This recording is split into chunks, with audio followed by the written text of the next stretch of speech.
Hoy, Marvin, tingnan mo nga yan, no? Ang feeling. Pakiramdam niya yata kasama siya sa board of directors.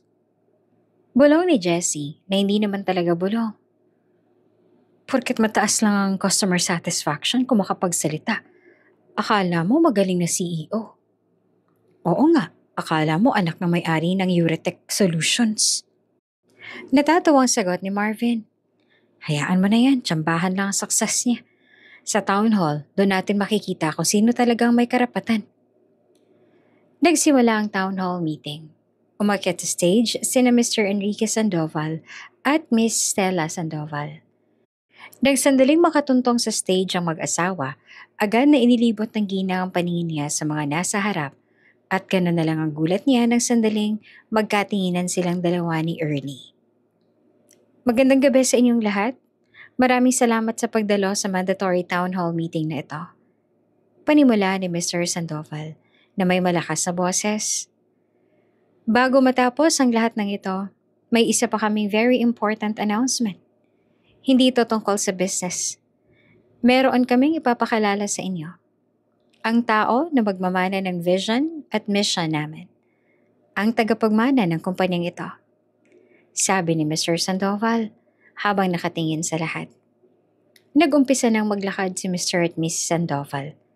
Hindi sila tumitingin sa front row kung saan nakaupo ang mga managers. Dumiretso sila sa gitna ng hall, patungo sa kinaroroonan ni Ernie. Nanginginig ang buong katawan ni Ernie. Hindi niya maintindihan. Bakit sila papunta sa kanya? Ernie, bakit sila papunta sa atin? May problema ba? Hindi ko alam. Nauutal na sagot naman ni Ernie. Sina Marvin at Jessie na nakaupo sa likuran ay walang ibang nagawa kung hindi ang magbulungan. Tumigil sina Mr. at Miss Sandoval sa tapat mismo ni Ernie.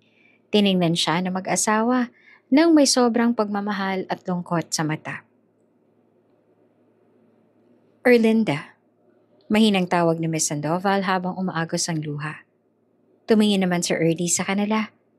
Gulong-gulo at takot na takot sa pwedeng mangyari. Anak, dagdag pa nito na ikinagulat niya. Bago ka pa lang sa channel neto, ibang kwento ni Ate Jane, istorya mo, ikwento ko. Huwag kalimutang pindutin ang notification bell at subscribe button.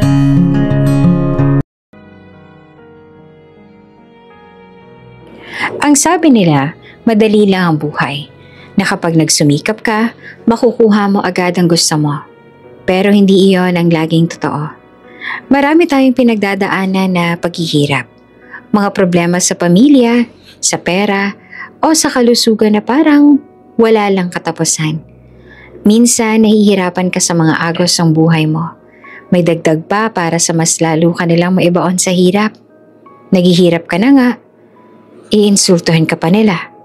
Wala na nga silang naitutulong sa'yo, nagagawa ka pa rin nilang paringgan at siraan. Minsan kung sino pang matalas ang bibig, sila pa ang naiinggit. Sa huli, ang mahalaga ay kung paano natin tinitingnan ang ating sarili. Dahil ang tunay na tagumpay ay ang pagpapatuloy sa kabila ng sakit at pang-iinsulto ng ibang tao. Ernie!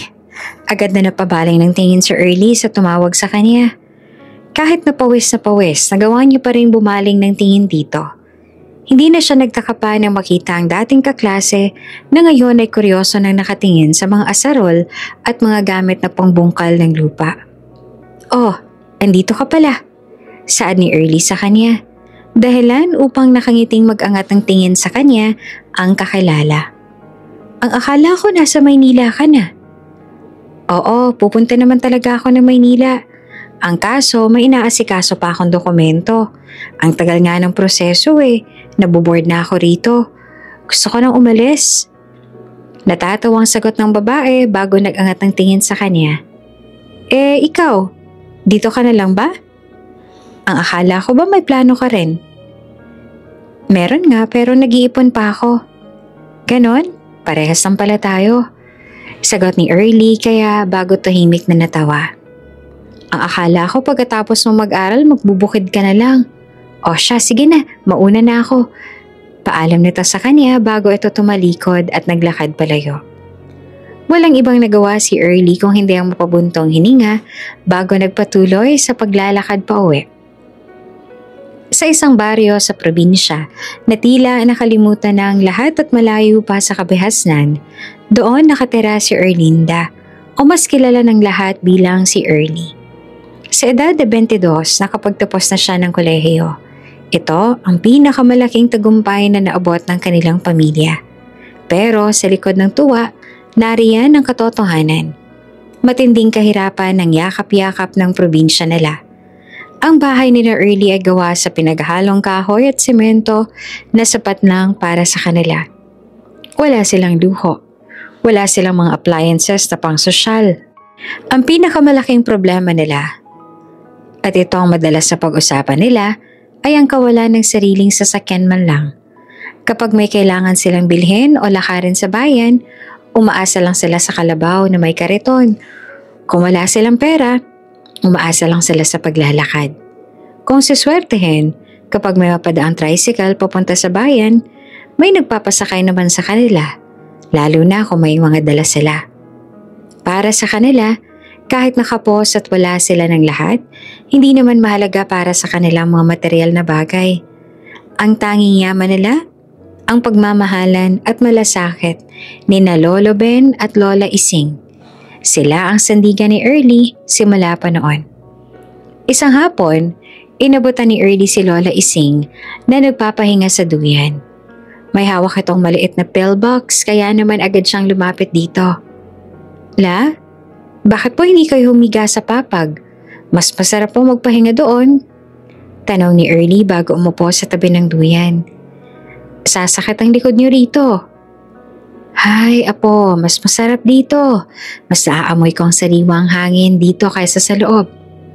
Sagot pa ni Lola Ising, pilit na ngumiti. Pero nakita ni Early ang panginginig ng kamay nito. Okay lang po ba kayo, La? Oo naman, uminom na ako ng gamot Early. Yung pang-maintenance ko. Alam mo naman, di na tayo bumabata, pero okay lang yan. Masasanay ka rin sa sakit ng katawan. Napaluha si Early. La, huwag niyo na po kasing ipilit ang sarili niyo na magtrabaho pa. Kaninang umaga nakita ko na naman kayong nagbubungkal ng lupa samantalang sinabihan ko na kayo kagabi pa lang. Masakit po sa akin na makita kayong ganyan, La. Si Lolo nasa bukid pa hanggang ngayon. Pinapauwi ko na kanina ay ayaw pa rin umahon. Hindi mo lang nag-break. Ang sabi niyo pag-aaralin niyo lang ako. Nakapagtapos na ako lahat. Hindi pa rin ako nakakatulong hanggang ngayon. Apo, huwag kang magsalita ng ganyan. Pangaral ni Lola Ising. Ang pag-aaral mo ang pinakamagandang regalo na maibabalik mo sa amin. Ang hirap namin, baliwala yan. Basta makita ka naming may future. Sige na, kumuha ka na ng tubig. Ako na lang munang mag-iisip ng uulamin natin. Magtatrabaho pa ako. Napatulala si Early. Alam niyang sa sobrang pagmamahal sa kanya ng mga lolo at lola niya, handa silang mamatay sa hirap. Hindi na pwedeng ganon. Sa loob-loob niya, kailangan niyang gumawa ng paraan. Sa kabila ng lahat ng pagmamahal na natanggap ni Early, may isang lihim siyang matagal nang alam. Isang gabi nung bata pa siya, natagpuan niya ang isang lumang kahon sa ilalim ng aparador. At doon nalaman niya ang katotohanan. Ampon siya. Hindi siya totoong apo ni Lolo Ben at Lola Ising. Wala siyang ideya sa tunay niyang katauhan at iyon ang paulit-ulit na gumugulo sa utak niya. Kinabukasan, habang nag-aayos sila ng mga gamit sa bodega, kinuha ni Early ang isang kahon. La,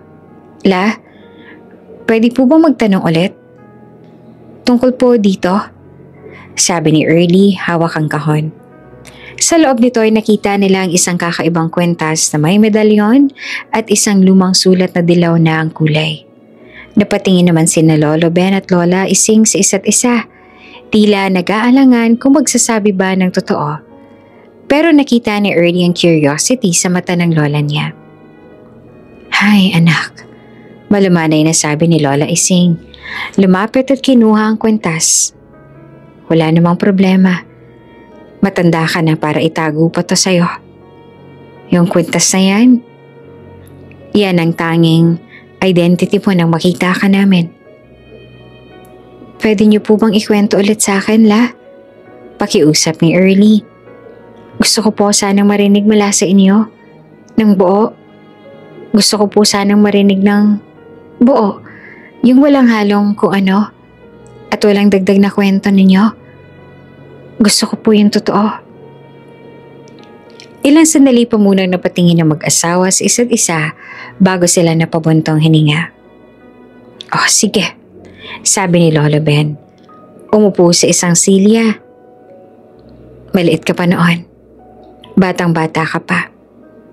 Nakita ka namin sa ilog na nakabalot ng kumot. Wala kaming ideya kung sino ang nag-iwan sa'yo noon. Pero kasama mo yung kwintas at yung sulat na yan. Ang sabi sa sulat, mahal na mahal ka raw ng mga tunay mong magulang. Pero kinailangan ka nilang iwan dahil may personal silang mga problema. Hindi namin naintindihan noon ang buong kwento. Pero ang impact sa amin, napakalaki. Wala kaming anak. Pagpapatuloy pa ni Lola Ising habang hinahawakan ng kwintas. Kaya noong makita ka namin, agad aming naramdaman. Ikaw na marahil ang sagot sa mga dasal namin. Wala kaming pakialamnan kung sino mga magulang mo na nag-iwan sa'yo. Simula noon tinuring ka na naming sariling dugo at laman. Pinangalanan ka naming Erlinda. Wala ka nang dapat isipin pa, anak. Kasi ikaw ang pamilya namin. Napayakap si Early sa dalawa. Ramdam na ramdam niya ang sinseridad ng mag-asawa sa kwento nito. Sa kabila ng lihim, mas lalo niyang naramdaman ang pagmamahal ng dalawa. Ang kwintas at sulat na lang ang tanging clue sa nakaraan niya. Pero sa ngayon, sapat na sa kanya sina Lolo at Lola.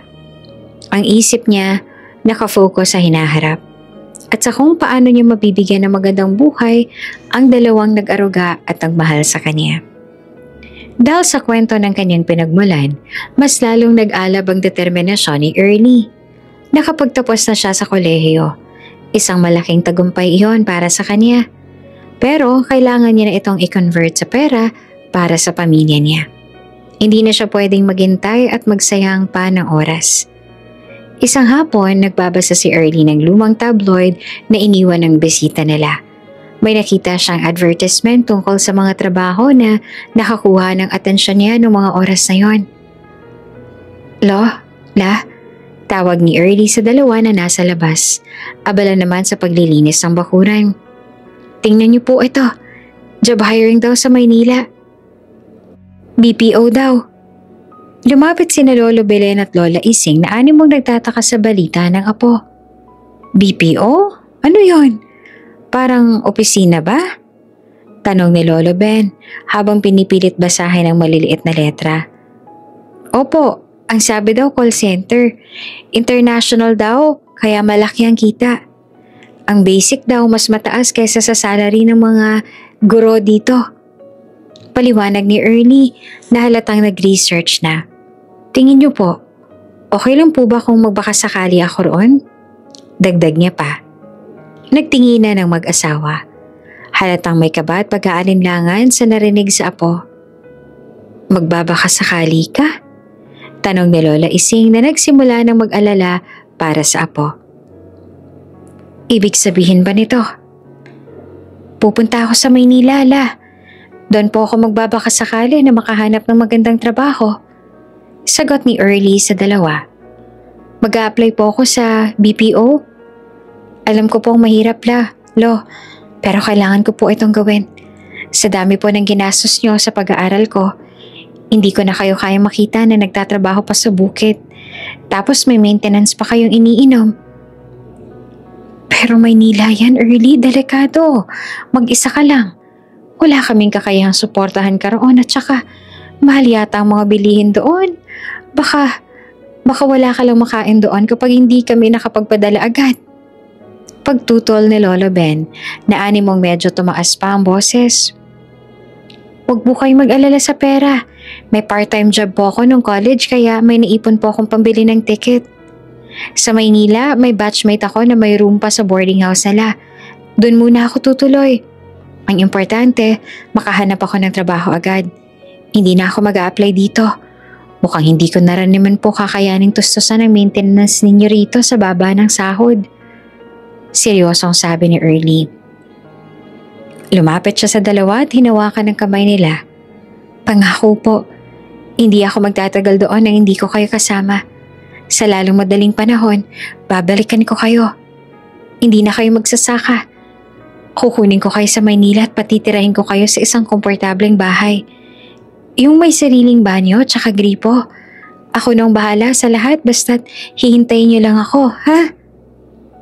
Sa lakas ng determinasyon at pangako ni Early, hindi na nagawa pang tumutol ng mag-asawa kahit nalabag sa loob nila.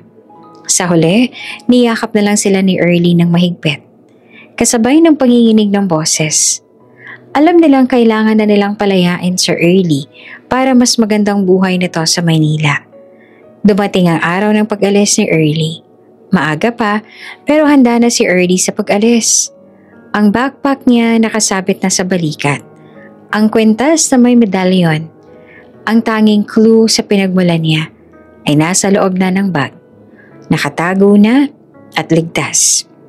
Nasa labas ang dalawang matanda at nasa tabi nila nakatali sa isang poste ang kanilang sasakyan. Isang karitoy na papaganahin ng kalabaw. Apo, halika na. Ready na kami. Masiglang bati ni Lola Ben na medyo may sakit pa rin sa likod pero pilit nang umingiti. Napatingin naman Sir Early sa kalabaw na ngayon ay nakagayak na rin ng mga oras na yon. La, hindi na po ba tayo maghihintay ng tricycle? Baka naman po pagtawanan ako sa terminal kapag dumating tayo roon ng kariton at kalabaw ang dala natin. Pagtatawanan? Aba, bakit ka naman pagtatawanan? Yan ang pinakamalakas nating sasakyan. Yan ang nagbigay sa atin ng pagkain sa araw-araw. Kaya bakit mo naman ikakahiya ang kalabaw natin? Sabi pa ni Lola Ising. Biniro pa Sir Early. Tsaka wala tayong pambayad sa tricycle. Kaya sumakay ka na. Magsasawa ka sa bus Early. Huwag mo nang pakawalan ng pagkakataong ito na sumakay sa likod ng kalabaw. Wala nang nagawa si Early. Kahit na natatawa pa, wala na siyang ibang nagawa kung hindi ang sumakay sa likod ng kalabaw. Na noong una ay mabigatan pa sa kanilang tatlo.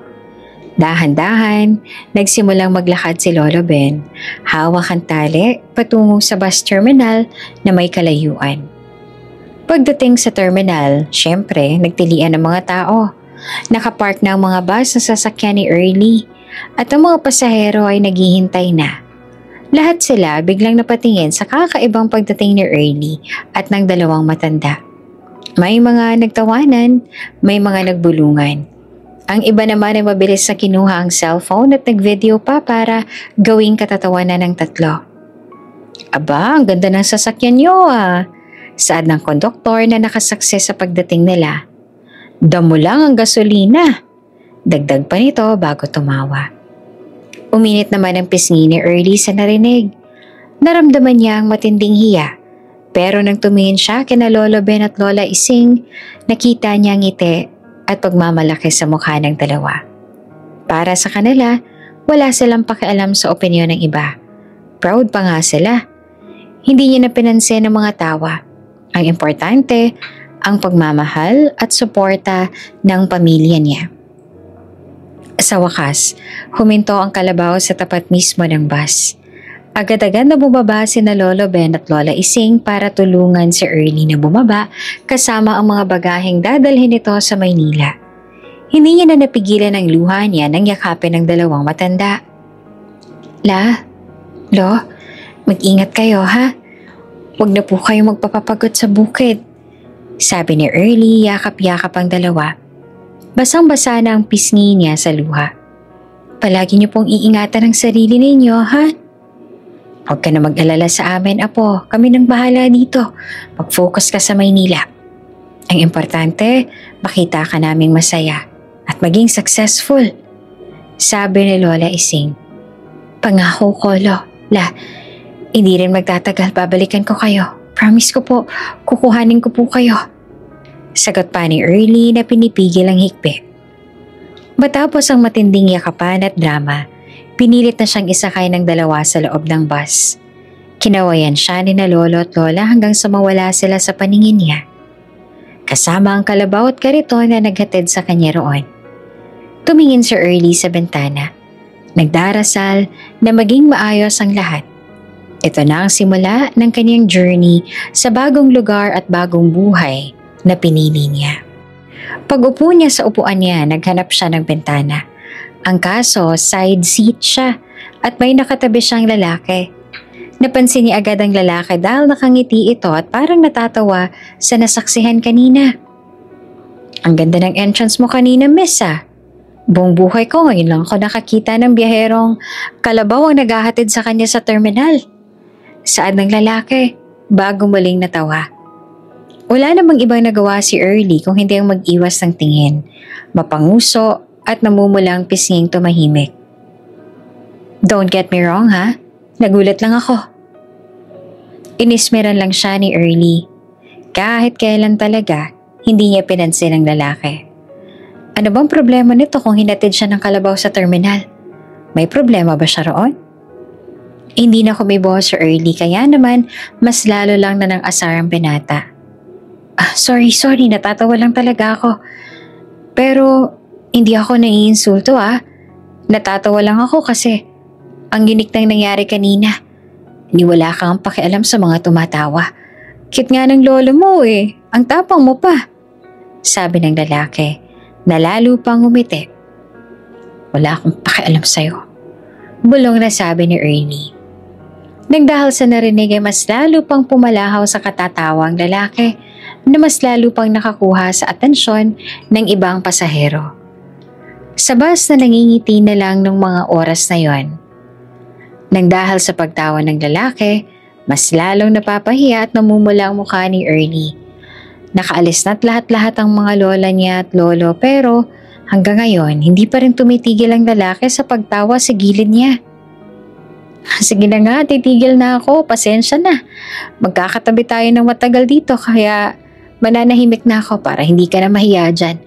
Baka abutin pa tayo ng 10 oras sa biyahe na to. Hindi na nagsalita si Early kaya naman muling lumingon sa kanya ang lalaki. Ang tahimik mo naman, di ka ba talaga nagsasalita?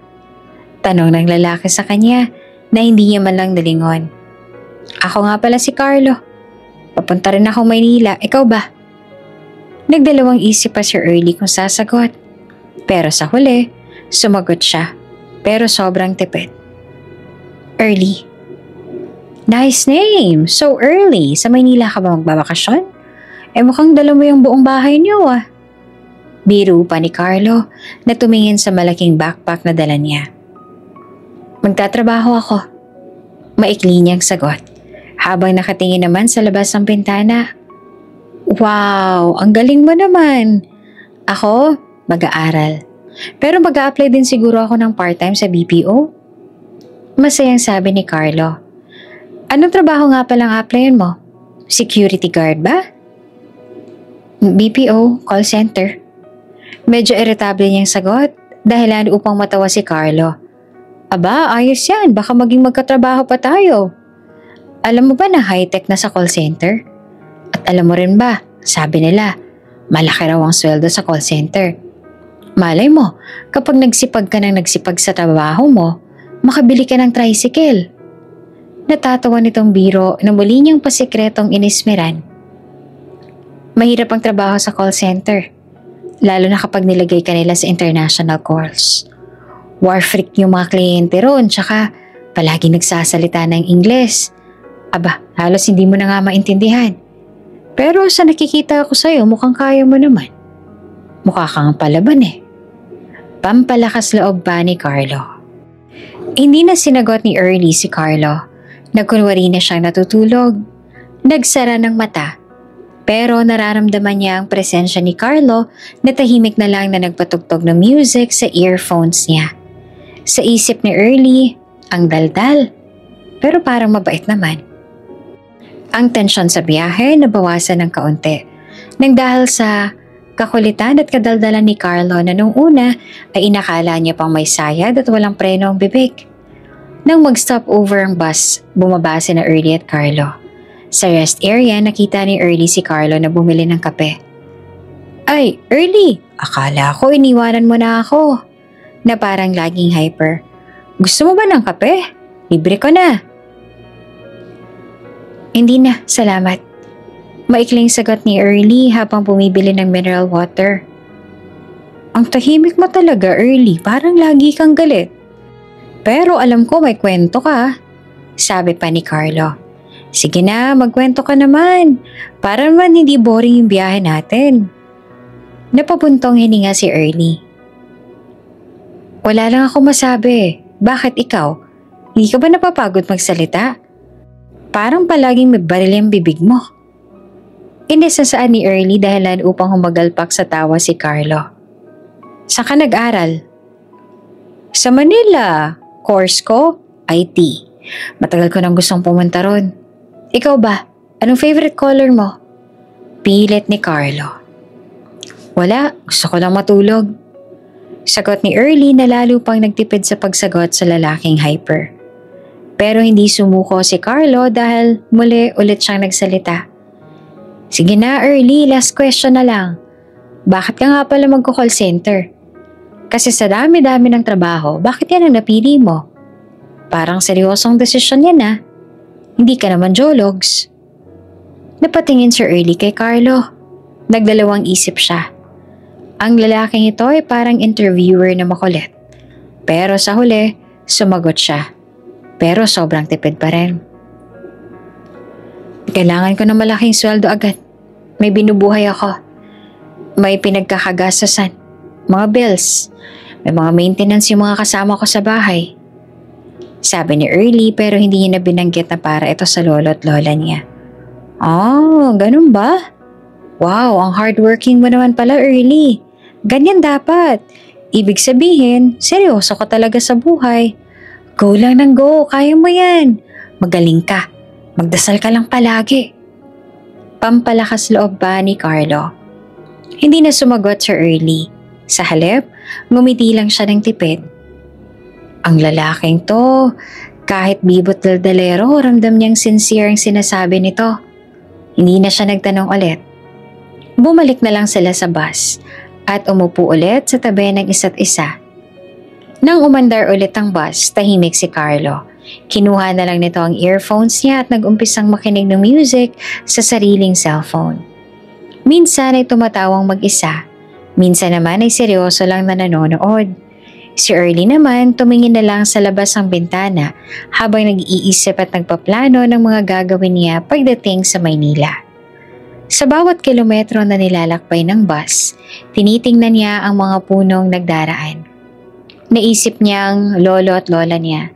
Sila ang nagbigay sa kanya ng pag-asa. Sila ang dahilan kung bakit niya kailangang maging matatag. Naaalala niya ang kwenta sa tangsulat.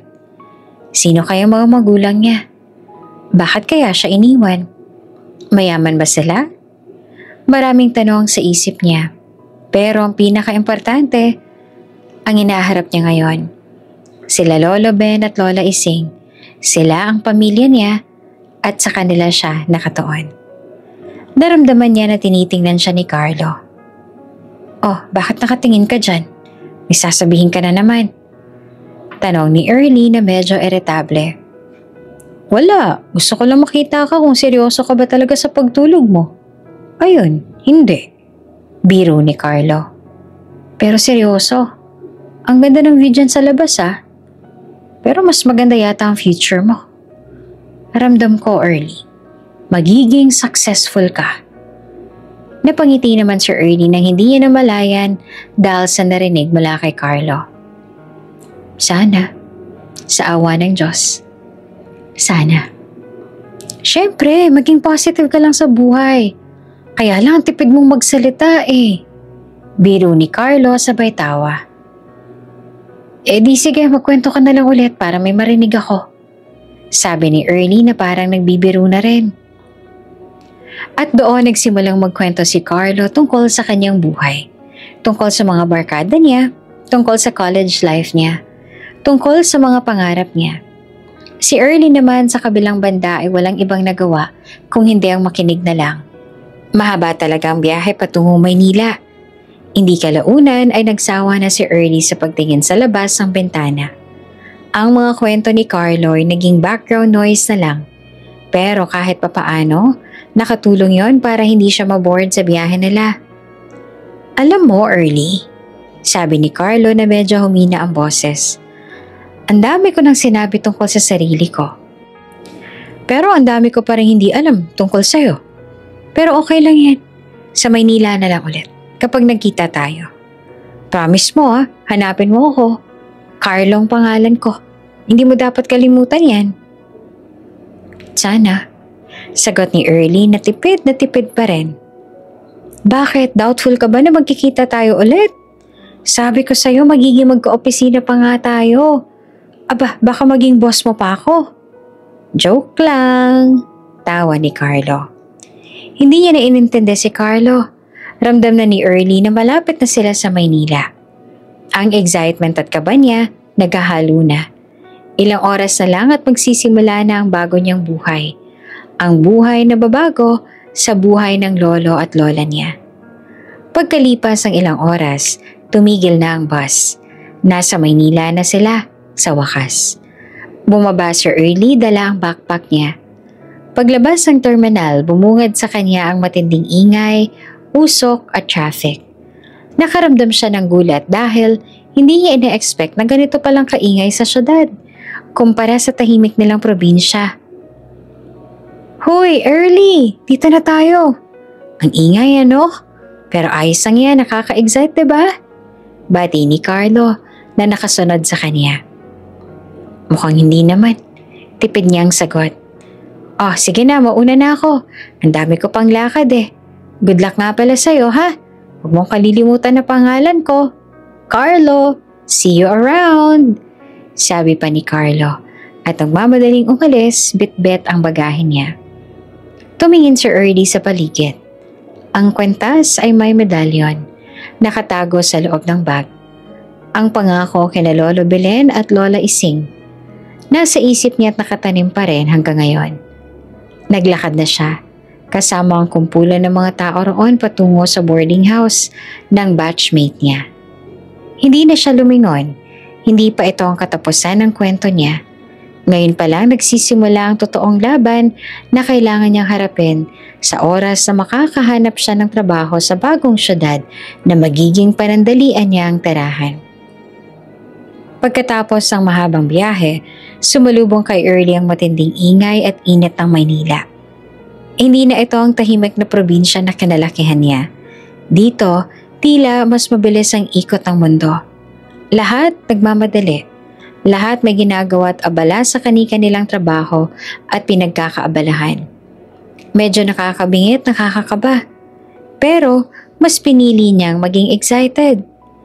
Agad siyang dumiretso sa boarding house ng kanyang batchmate. Simple lang, sapat para makatulog at mag-ayos. Pagkatapos magpahinga ng isang araw, inayos na ni Early ang sarili. Oras na para maghanap ng trabaho. Hindi ka pwedeng mag-aksaya ng panahon, Early. Sabi niya sa sarili habang nakatingin sa salamin. May naghihintay sa'yo na lolo at lola mo. Hindi ka pwedeng bumalik na luhaan at bigo. Go lang ng go. Nakaprint ang resume ni Early. Inaral niya na ang script para sa interview. Ang una niyang pinunteriya, ang Euritech Solutions. Isa sa mga sinasabing pinakamalaking BPO company sa Pilipinas. Naglakad siya patungo sa gusali. Bit-bit ang kaba at ang determinasyon. Pagdating sa lobby ng Euritech, tumingala siya. Napakataas ang building.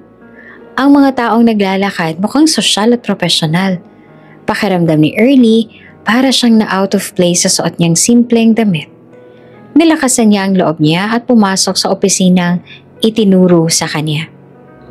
Habang naghihintay siya sa waiting area para sa initial interview, napansin niya ang isang pamilyar na mukha. Nakatingin din ito sa kanya. Naanimong nagulat din ito nang makita siya roon. Si Carlo. Hoy, ikaw ba yan, Early? Sigaw nito na nag-echo sa buong lobby. Dahilan upang mapatingin ng ilan sa gawin nito. Isang buntong hininga ang pinakawala ni Early dahil pakiramdam niya, hindi na naman matatahimik ang mga tenga niya sa kadaldala ni Carlo. Ang galing! Sabi ko na nga ba magkikita tayo ulit eh. Ano, niniwala ka na ba? Masiglang bati ni Carlo na nakasuot ng mas formal na polo shirt ngayon.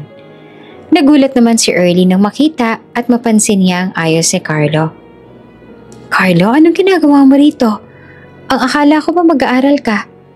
Kuryoso niyang tanong. Lumapit si Carlo kay Early at halos nakipag-high five siya sa excitement. Sabi ko sa'yo, diba, magiging magkatrabaho pa tayo. Nako, destiny na yata to, Early. Euritech Solutions din ang first choice ko eh. Sabi ni Carlo. Security guard ba ang a-applyan mo? Inismeran lang ulit siya ni Early. Nandito ako para mag-apply ng call center. At saka, hindi security guard ang a-applyan ko, no? Inis na sagot ni Early bago muling umismed sa kanya na tinawanan naman ni Carlo. Ikaw ba? Di ba sabi mo mag-aaral ka muna? Eh anong ginagawa mo rito ngayon? Oo, mag-aaral ako pero kailangan kong mag-part-time job. Kaya habang nag-aantay ng klase, mag-iipon muna ako. Kaya andito ako. Eh ikaw ba? Mukhang seryosong-seryoso ka. Interview mo ngayon ano? Di ka na yata natulog para mag-review. Biro pa ni Carlo. Natural. Hindi naman ako ikaw na parang ni minsan. Hindi man lang nakaramdam ng kaba. Sagot ni Early na pinipigilan ng ngiti. Kahit nakakabwisit si Carlo, medyo nabawasan naman ang kaba niya dahil sa pakikipag-usap dito. Oh, parang nakakapanibago ka na ngayon ah. Tingnan mo nga to. Nagsasalita ka na ng mahaba. Aba, progress yan. Tawa ni Carlo. Sige, anong gagawin mo? Hahanapin ko na ba ang job posting para sa supervisor mo? Baka kasi team lead agad ang level mo, Early. Huwag kang maingay, baka marinig pa tayo ng HR. Pakiusap na Early habang naghahanap ng distraction. Sige na nga, sige na, tatahimik na ako.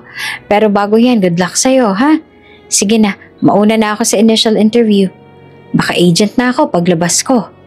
Sagot ni Carlo, sabay kumindat at umalis. Pagkatapos ng ilang oras, tumawag si HR para sa interview ni Kelly. Kinabahan ulit siya ng bongga. Sa interview room, hinarap siya ng isang interviewer na mukhang seryoso. Dito, talagang sinubok ang English skills ni Early, lalo na nang magsimula siyang tanungin ito. So, Erlinda, tell me about yourself. Panimula ng interviewer na animang masungit. Walang ibang nagawa si Early kung hindi ang bumuntong hininga at nagsimulang magsalita. Pero ramdam niya ang pagiging probinsyana niya base sa mga sagot niya. I'm Erlinda. I'm a graduate of BS Education. I want to work here because I want to give a better life for my lolo and lola. They are old na and sick. Paliwanag ni Early na may halong Tagalog at mga pagkakamali pa sa grammar. Nagtatakang mukha ng interviewer. I see. You're here because of your grandparents?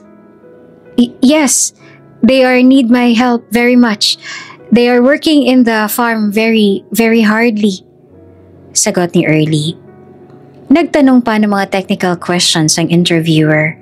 Sa bawat sagot ni Early, may mga wrong tenses, wrong subject-verb agreement, at maling pronunciation na siya.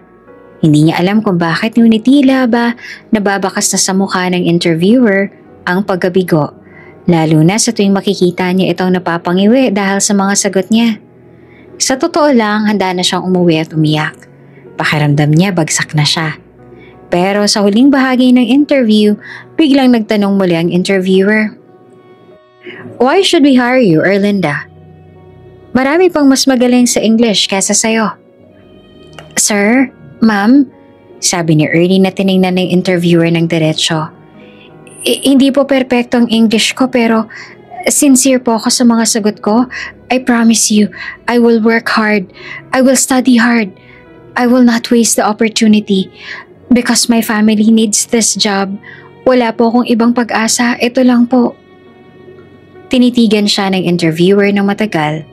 Hindi nagtagal at ngumiti ito. Okay, Erlinda. You are hired. Welcome to Euritech Solutions. Sabi ng interviewer. Agad siyang natigilan ng dahil sa narinig. Halos hindi makapaniwala si Early. Napaluha siya sa tuwa. Nakita ng kumpanya ang sincerity niya at higit sa lahat, ang grammar niya. Ilang araw ang lumipas, pumasok na si Early bilang call center agent sa Euritech. Ang una niyang shift ay sa gabi. Ang BPO floor ay busy at maingay nang pumasok siya. Hindi kalaunan ay nakahanap siya ng sariling cubicle niya.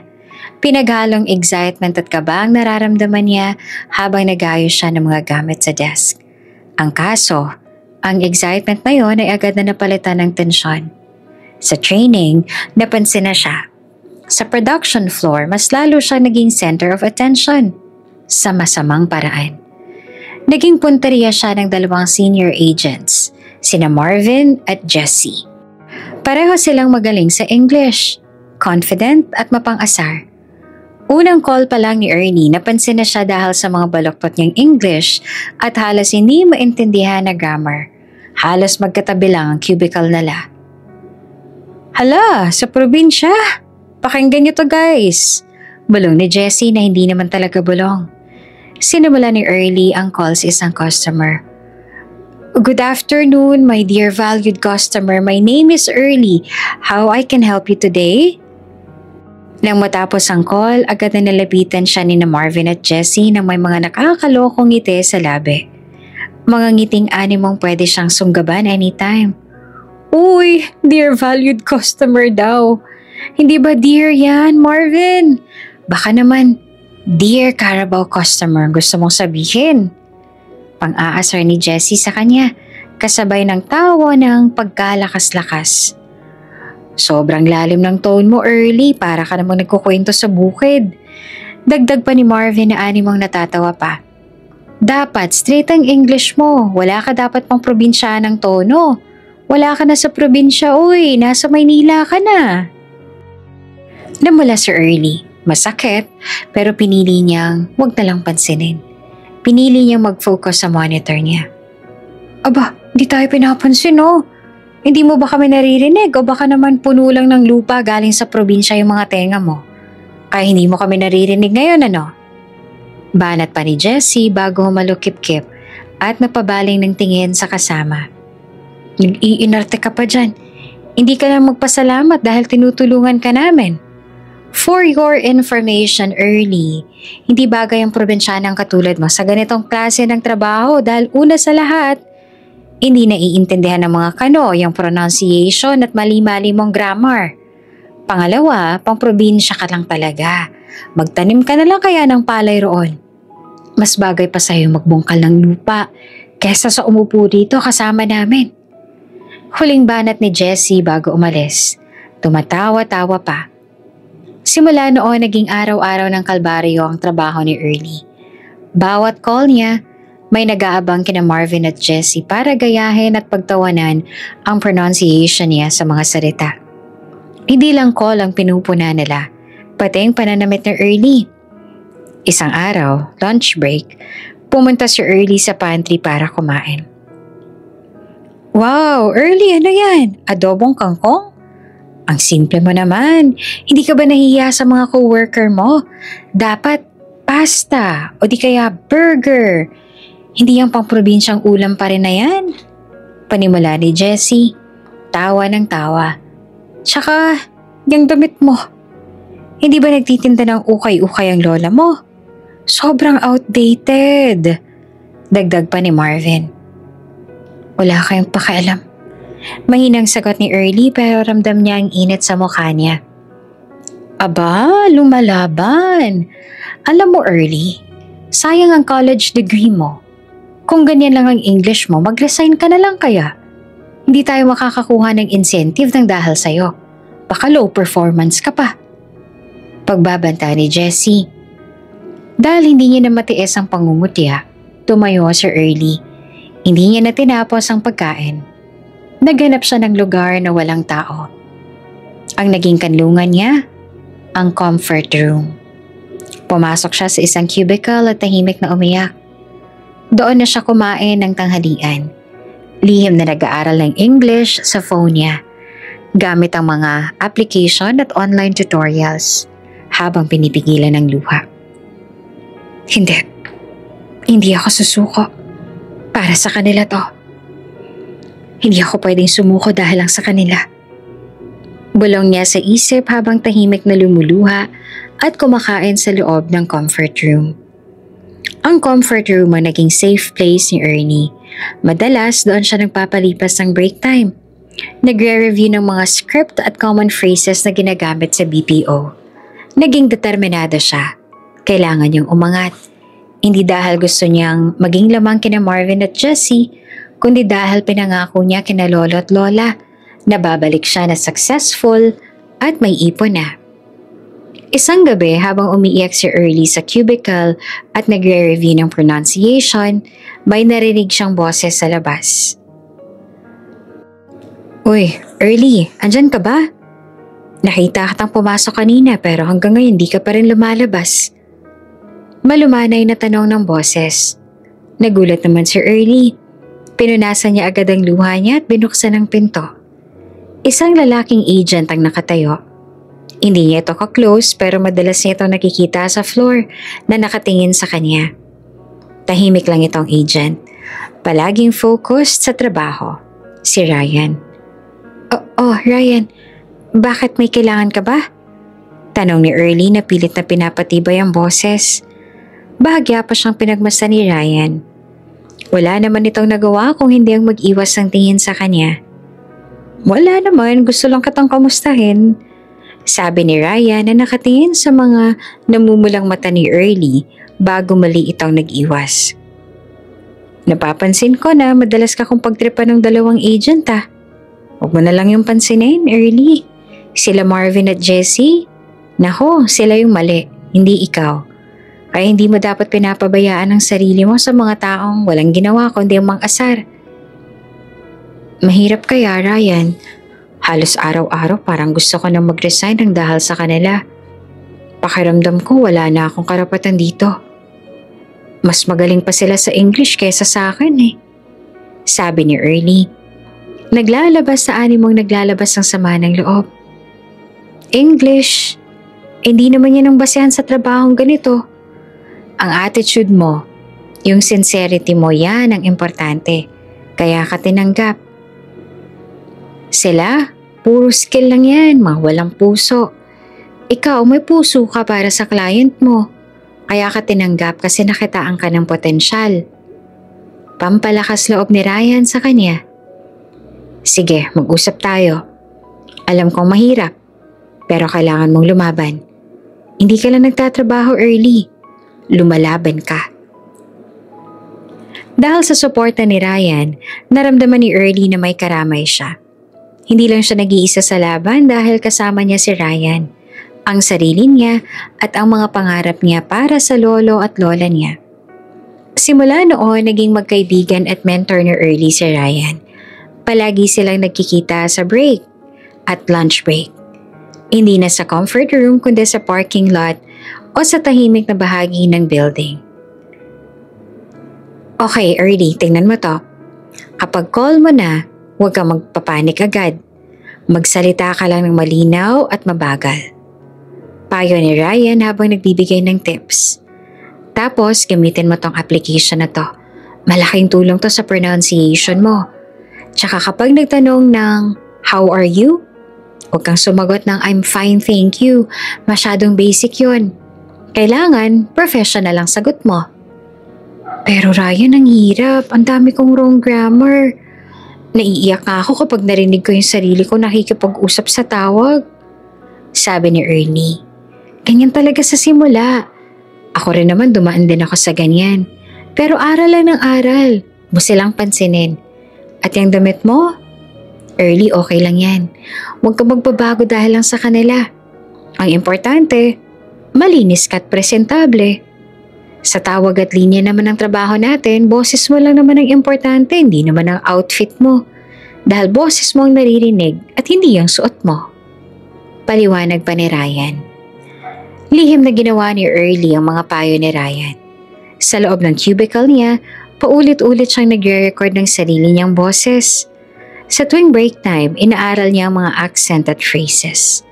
Ang focus niya hindi lang maging magaling, kundi ang magbigay ng excellent service para sa client niya. Habang tumatagal ang mga araw, ang pronunciation at pagsasalita ng English ni Early ay unti-unting nag-improve. Napapansin na siya ng team leader niya dahil na rin sa sipag na meron siya. Ang kumpiyansa niya unti-unti nang bumabalik. Ito na ang simula ng pagbabago kaya naman hindi na naiwasan ni Early ang matuwa dahil sa improvement na meron siya. Dahil sa consistent na training niya at sa tulong ni Ryan, mas gumaling si Early sa lahat. Ang pagkakamali niya sa grammar, unti-unti nang nababawasan. Ang probensya ng tono, agad niya nang nakokontrol. Ang focus niya sa bawat lessons nila ni Ryan ay agad na nagbunga. Isang linggo lang makalipas, agad nang inilabas ng team leader nilang performance rankings. Okay team, congratulations! May agent tayo na nakakuha ng pinakamataas na customer satisfaction sa account natin. Masayang sabi ng team leader. Ang lahat ay nagtataka. Sino kaya nakakuha ng mataas na score? Malaking ngiti nila Jessie at Marvin dahil alam nila sa kanilang wing sila lang ang pinakamagaling para sa kanila. Kaya naman gano'n na lang ang gulat nila nang sa halip ng pangalan nilang tawagin, pangalan ng ibang tao ang tinawag ng team leader nila. Ang nakakuha ng pinakamataas na CSAT sa atin ay si Erlinda, anunsyo ng team leader. At hindi lang yan, consistent and excellent score niya. Good job, Early. Keep it up. Nagpalakpakan ng team habang nakatitig sa kanya. Si Early naman sa kabilang banda ay halos hindi makapaniwala sa balitang yon. Nakita niya ang mukha ni na Marvin at Jessie. Nagtataka at naiinggit. Aba, nag-i-improve si Provenciana. Baka naman, sinwerte lang. Bulong ni Jessie kay Marvin na medyo may galit na sa boses. Hayaan mo na, ngayon lang siguro yan. Natsambahan niya lang. Sagot ni Marvin pero halata sa mukha niya na apektado siya. Pero hindi lang tsamba ang naging success ni Early sa trabaho. Sa mga sumunod na araw, tuloy-tuloy lang ang mataas niyang ratings. Nagiging paborito na siya sa mga customer dahil sa sincere at caring niyang approach. At iyon ang nagustuhan sa kanya ng mga kliyente niya. Napatunayan ni Early na hindi ang perpektong English ang susi, kundi ang sincerity niya sa tawag. Ang tagumpay ni Early ang naging trigger para kina Marvin at Jessie. Ang pang-aasar nila, hindi na lang pang-iinsulto. Naging inggit na ito. Isang umaga habang lunch break, agad silang nag-usap sa pantry. Grabe Marvin, bakit kaya ang taas ng score ni Early? Fake na yata yung mga ratings sa kanya eh. Baka naman nilalandi niya yung mga customers niya. Sabi ni Jessie habang umiinom ng kape. Di ko alam. Ang alam ko yung English niya low quality pa rin hanggang ngayon eh. Baka naman si Ryan yung nagtuturo sa kanya. Hindi mo ba napapansin minsan, palagi silang magkasama? Ang close na nila. Baka boyfriend niya na. Sagot ni Marvin na may halong pagdududa at panghuhusga. Kaya pala. Kaya palang taas ng score, may backer. Nako, hindi fair yan. Kailangan natin gawa ng paraan yan. Hindi pwedeng mag-VP ang isang probinsyana na may wrong grammar, Marvin. Magiging katatawanan tayo sa buong floor pag nagkataon. Galit na sabi ni Jessie. Samantala, wala naman si Early sa pantry. Nasa cubicle siya at busy sa call. Wala siyang ideya na pinag-uusapan siya. Pero ramdam niya ang coldness at init ng mata ni na Marvin at Jessie sa tuwing magkakasalubong sila. Ang ginawa ni Early, lalo siyang nag-focus sa trabaho. Nag-aral pa ng nag-aral.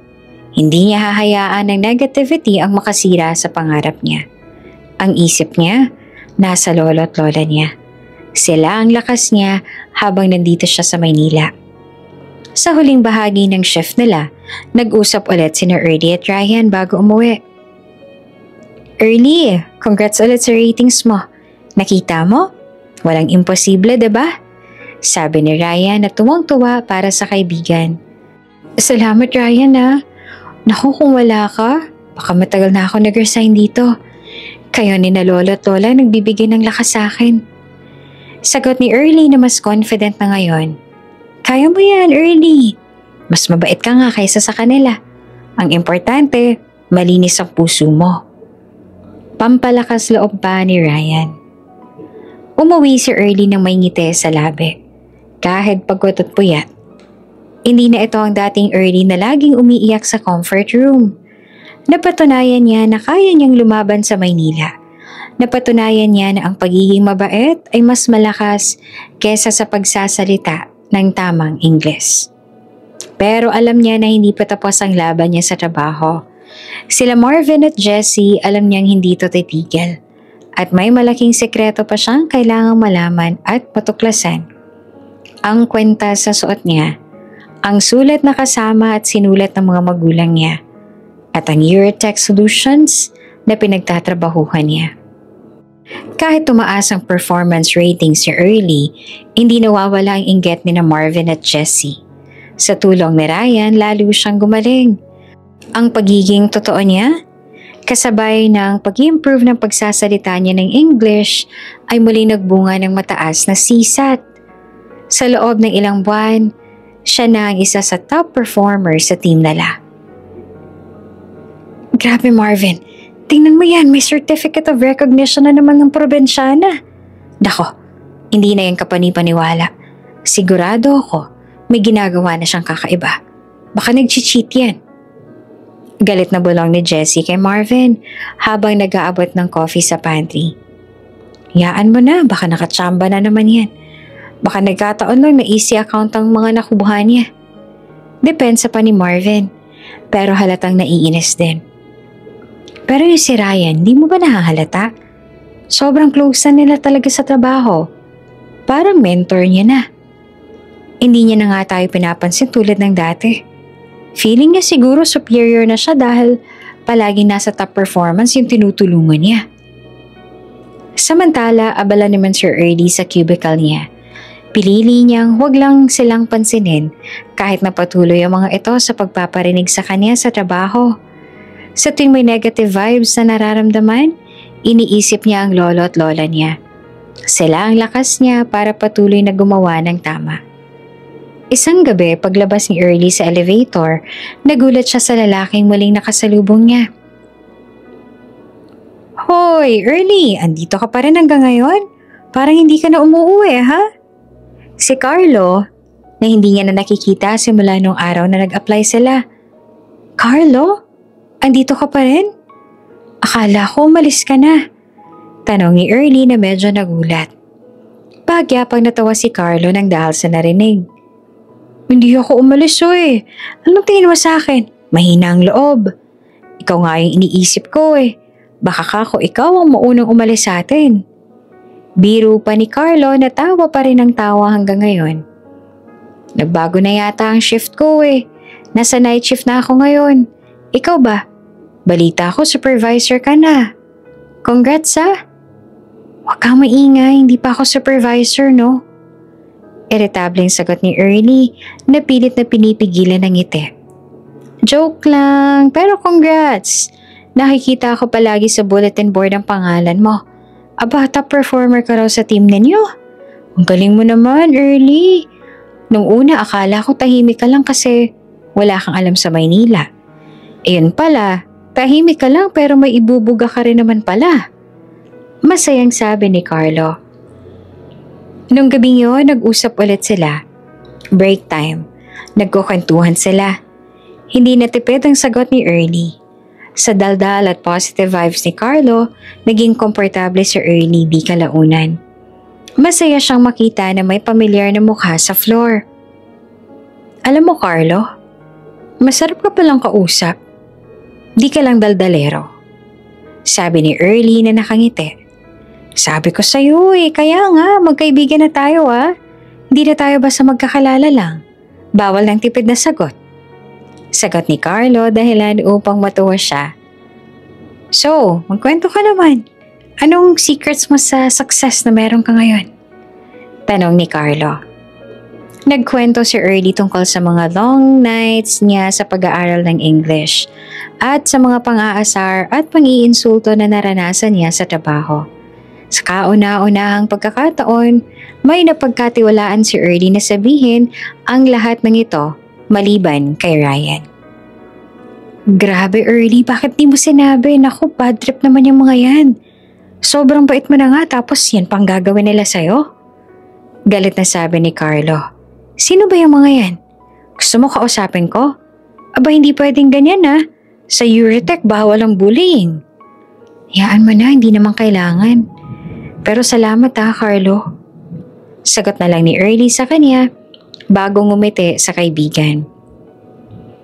Dahil sa suporta ni Carlo, lalong naramdaman ni Early na may karamay siya. Hindi kalaunan ay mabilis na lumago ang pagkakaibigan na meron silang dalawa. Samantala, sa executive office ng Eurotech Solutions, may malaking meeting na nagaganap. Hindi lang ito basta business meeting. Ito ay personal na paghahanap para sa mag-asawa. Si Enrique Sandoval at Stella Sandoval ang mga may-ari ng kumpanya. Sa kabila ng successful na negosyong meron sila, may malaking sekreto silang tinatago sa lahat. Nawawala ang kanilang nag-iisang anak na babae, 22 taon na ang nakakaraan. Stella, nakita mo na ba yung report? Hindi ako makapaniwala. Sabi ni Enrique habang hawak ang isang HR file. Tiningnan ko na Enrique. Ang pangalan, Erlinda. Ang edad, 22 years old. Ang date kung kailan siya pinanganak. Halos same lang na sa anak natin. Nakatira rin siya sa probinsya kung saan huli natin. Mahinang sagot ni Stella na pinigilan ng luha. Pero agent lang siya Enrique. Baka naman nagkakamali lang tayo. Hindi lang yan Stella. Tiningnan ko ang ID picture niya sa HR database. May suot siyang kwentas. Sabi ni Enrique sabay bigay ng zoom-in picture ng ID. Ang medallion. Same na same sa iniwan natin sa kanya noon. Ang tanging ebidensya na iniwan natin sa kanya bago siya nawala. Nagkatinginan ng mag-asawa. Halos hindi sila makahinga sa pag-asa at kaba. Nagdesisyon silang huwag munang magpakilala. Kailangan nilang kumpirmahin ang lahat. Kailangan nating imbestigahan. Hindi tayo pwedeng magpadalos-dalos. Ang HR lang ang dapat na makakaalam nito. Hindi tayo pwedeng magkamali ulit. Sabi ni Stella na nagiging matatag. Sa tulong ng HR, nakuha nila ang lumang application form ni Early, kasama ang background check. Nag-hire rin sila ng private investigator na magmanman kay Early sa loob ng trabaho hanggang sa milagro silang nakakuha ng DNA sample ng dalaga at nakumpirma nga nilang ito ang nawawala nilang anak. Nakita nilang address sa probinsya at ang pangalan ni na Lolo Ben at Lola Ising. Habang kinukumpirma pa nila ang mga detalye, nagsimula silang mag-imbestiga sa kalagayan ni Early sa kumpanya. Humingi sila ng detailed report sa performance at sa behavior ng team ni Early. Mr. Sandoval, ito po ang report ng team lead niya. Matataas po ang rating si Erlinda. Pero may insidente po yata ng bullying na nakarecord dito. Sabi ng HR manager. Kinuha ni Enrique ang report ng team lead niya. Nakita niya ang pangalan ni Marvin at Jessie. Nakita niya ang mga details. Verbal abuse, pang-aasar sa pananamit, at pangungutya sa probinsiya ng tono ng anak nila. Ang mga walang hiya. Galit na sabi ni Enrique, napabangon sa upuan. Ginagawa nila yan sa anak ko? Ang anak ko pinagtatawanan nila. Stella, tingnan mo to. Ang anak natin nagtatrabaho ng maayos pero sinasaktan nila. Umiyak si Stella habang binabasa ang report. Dapat pala hindi na natin siya iniwan. Nakakapangsisi. Ang sakit, Enrique. Hindi pa natin siya naalagaan. Pero sinasaktan na siya ng ibang tao. Ang galit ng mag-asawa umabot na sa rurok. Ngunit pinigilan nila ang sarili. Nagdesisyon silang huwag munang makialam ng direkta. Kailangan nilang makita kung gaanong katatag si Early. Hayaan muna natin. Mag-ipon lang ako ng mas maraming ebidensya. Hindi ko sila palalampasin. Pero kailangan natin protektahan si Early nang hindi niya nalalaman. Sabi ni Enrique. Kahit tumataas ang ratings ni Early sa trabaho, hindi pa rin tumitigil sina Marvin at Jessie dahil sa inggit nila. Lalo silang naging mean kay Early. Ang mga pangungutihan nila sa dalaga ay mas lalo pang lumala. At iyon ang mas lalong nagpapakaba kay Early. Lunch break na iyon ang nagdala si Early ng masarap na ulam. Niluto ayon ng batchmate niya para sa kanya. Masaya siyang nagpunta sa pantry habang dala ang ulam. Oh, sa probinsyana, may baon na naman. Baka naman nilaga na leftover pa yan, ha? Pang-aasar na naman ni Jessie. Hayaan mo na, diet yan eh, pangkabayong pagkain. Tawa pa ni Marvin. Nagpanggap na lang si Early na hindi narinig ang mga tukso sa kanya ng katrabaho. Pero nang mag-excuse siya para kumuha ng tubig, nakita niya sina Marvin at Jessie na nagtitinginan at nagkitian ng may mali siya. Pagbalik ni Early sa pwesto niya sa pantry, wala na ang lunchbox niya. Nagtaka siyang napabaling sa kabuuan ng pantry. Abala sa paghahanap ng lunchbox na nawala. Hoy, anong hinahanap mo, Early? Tanong ni Marvin, na para bang wala siyang ginawa. Nasaan ang lunchbox ko? Nawawala. Nag-aalalang sabi ni Ernie. Baka naman tinapon ng janitor. Tingnan mo nga sa basurahan. Sabi ni Jessie, sabay turo sa malaking basurahan sa gilid ng pantry. Nang tingnan ni Ernie ang basurahan, doon niya nakita ang lunchbox niya. Nilimas na ang laman at itinapon. Ang arte mo kasi, di mo kinain kaya tinapon na lang. Sayang daw kasing espasyo sa pantry at saka medyo may amoy na rin kasi. Sabi Marvin bago tumawa ng malakas. Napuno ng galit at sakit ang dibdib ni Early. Hindi pa siya nagsasalita. Dali-dali siyang tumakbo patungo sa comfort room, ang safe place niya. At doon umiyak ng malakas. Sobra na sila, hindi niya na kaya. Pakiramdam niya ay gusto niya nang mag-resign sa trabaho dahil sa mga pang-aapi nito sa kanya. Hindi alam ni Early, nakita ni Carlo ang lahat. Nakita niya sina Marvin at Jessie na nagsiset up ng joke at nakita niya kung paanong tinapon ni Marvin ang lunchbox ni Ernie. Sinundan niya si Ernie pero naabutan niya itong nakapasok na sa comfort room. Early? Early, lumabas ka dyan. Alam ko andyan ka. Huwag ka nang umiyak, please. Sigaw ni Carlo sa labas ng comfort room ng babae. Lumabas naman si Early. Namumula ang mga mata. Carlo, anong ginagawa mo rito? Umalis ka nga rito, iwanan mo na ako. Gusto ko mag-isa. Hindi ako aalis dito. Alam ko ang nangyari. Nakita ko silang dalawa.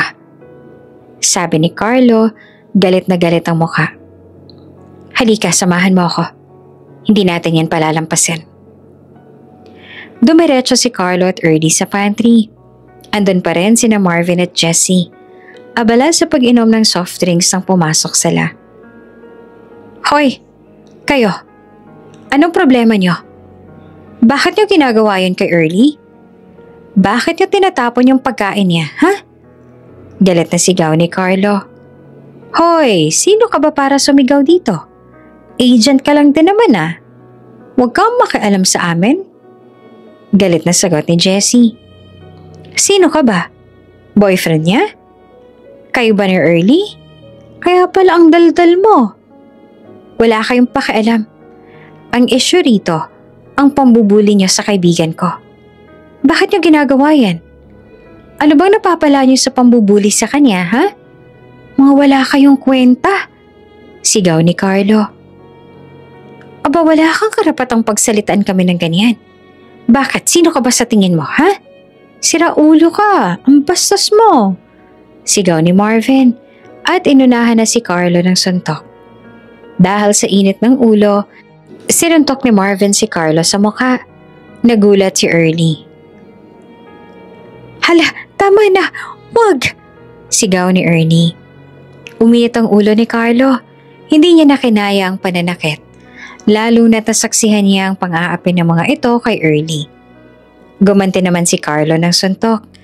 Nagsimula silang mag-away sa gitna ng pantry, dahilan upang magsigawan at umawat sila Jessie at Early. Nagkalat na ang mga cup at plate sa lapag pero patuloy pa rin ang dalawa sa suntukan.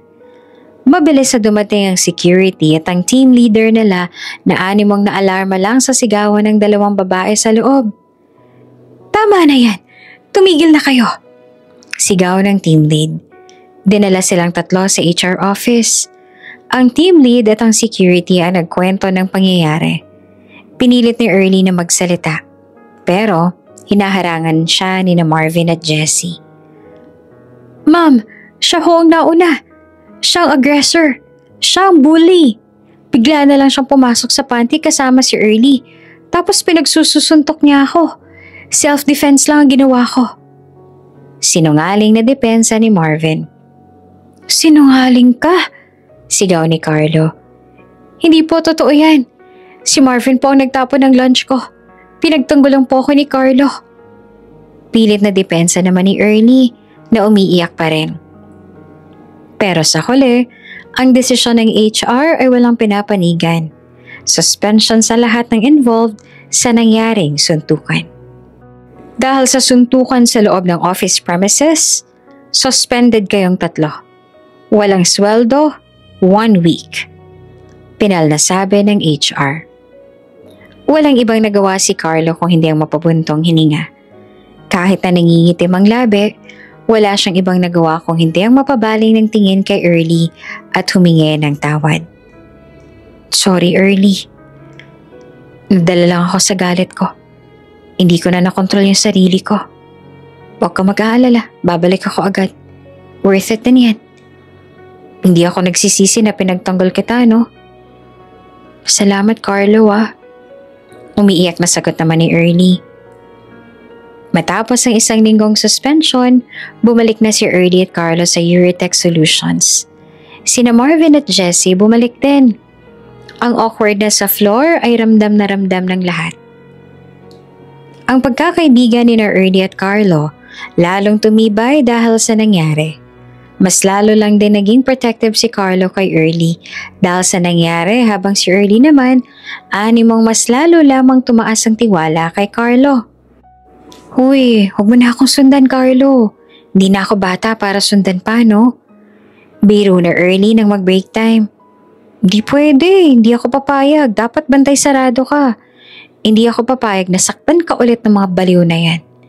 Sagot ni Carlo. Sige na, magkwento ka na. Anong status ng pag-aaral mo sa English? May wrong grammar ka pa rin ba? Konting-konti na lang. Salamat sa'yo at kay Ryan. Sila Marvin sa kabutihang palad na tahimik na. Natakot din siguro sa'yo. Tawa ni Early. Pero seryoso salamat sa ginawa mo talaga. Hindi ko yan makakalimutan. Kaya mo pala akong ipagtanggol kahit loko-loko ka, no? Kung hindi dahil sa akin, hindi ka dapat na-suspend eh. Wala yun, para sa kaibigan. Ang importante, lumalaban ka. Walang problemang madali, Early. Hindi ka pwedeng sumuko. Kasi ako, hindi ako susuko sa pagiging kaibigan mo. Sabi ni Carlo. Nakita ng lahat ang pagiging matatag ni Early sa trabaho. Sa kabila ng suspension, lalo siyang nag-focus sa goals sa trabaho niya sa buhay. Ang performance ratings niya mas lalo pang tumaas. Nagbigay ito ng inggit kina Marvin at Jessie. Pero ngayon, hindi na nila kaya magsalita, ay magpaparinig pa dahil natatakot na rin sila sa suspension pag nagkataon. Samantala, natapos ng investigasyon ni na Enrique at Stella Sandoval pagkatapos ng ilang linggo. Enrique, lumabas ang result ng DNA test na early.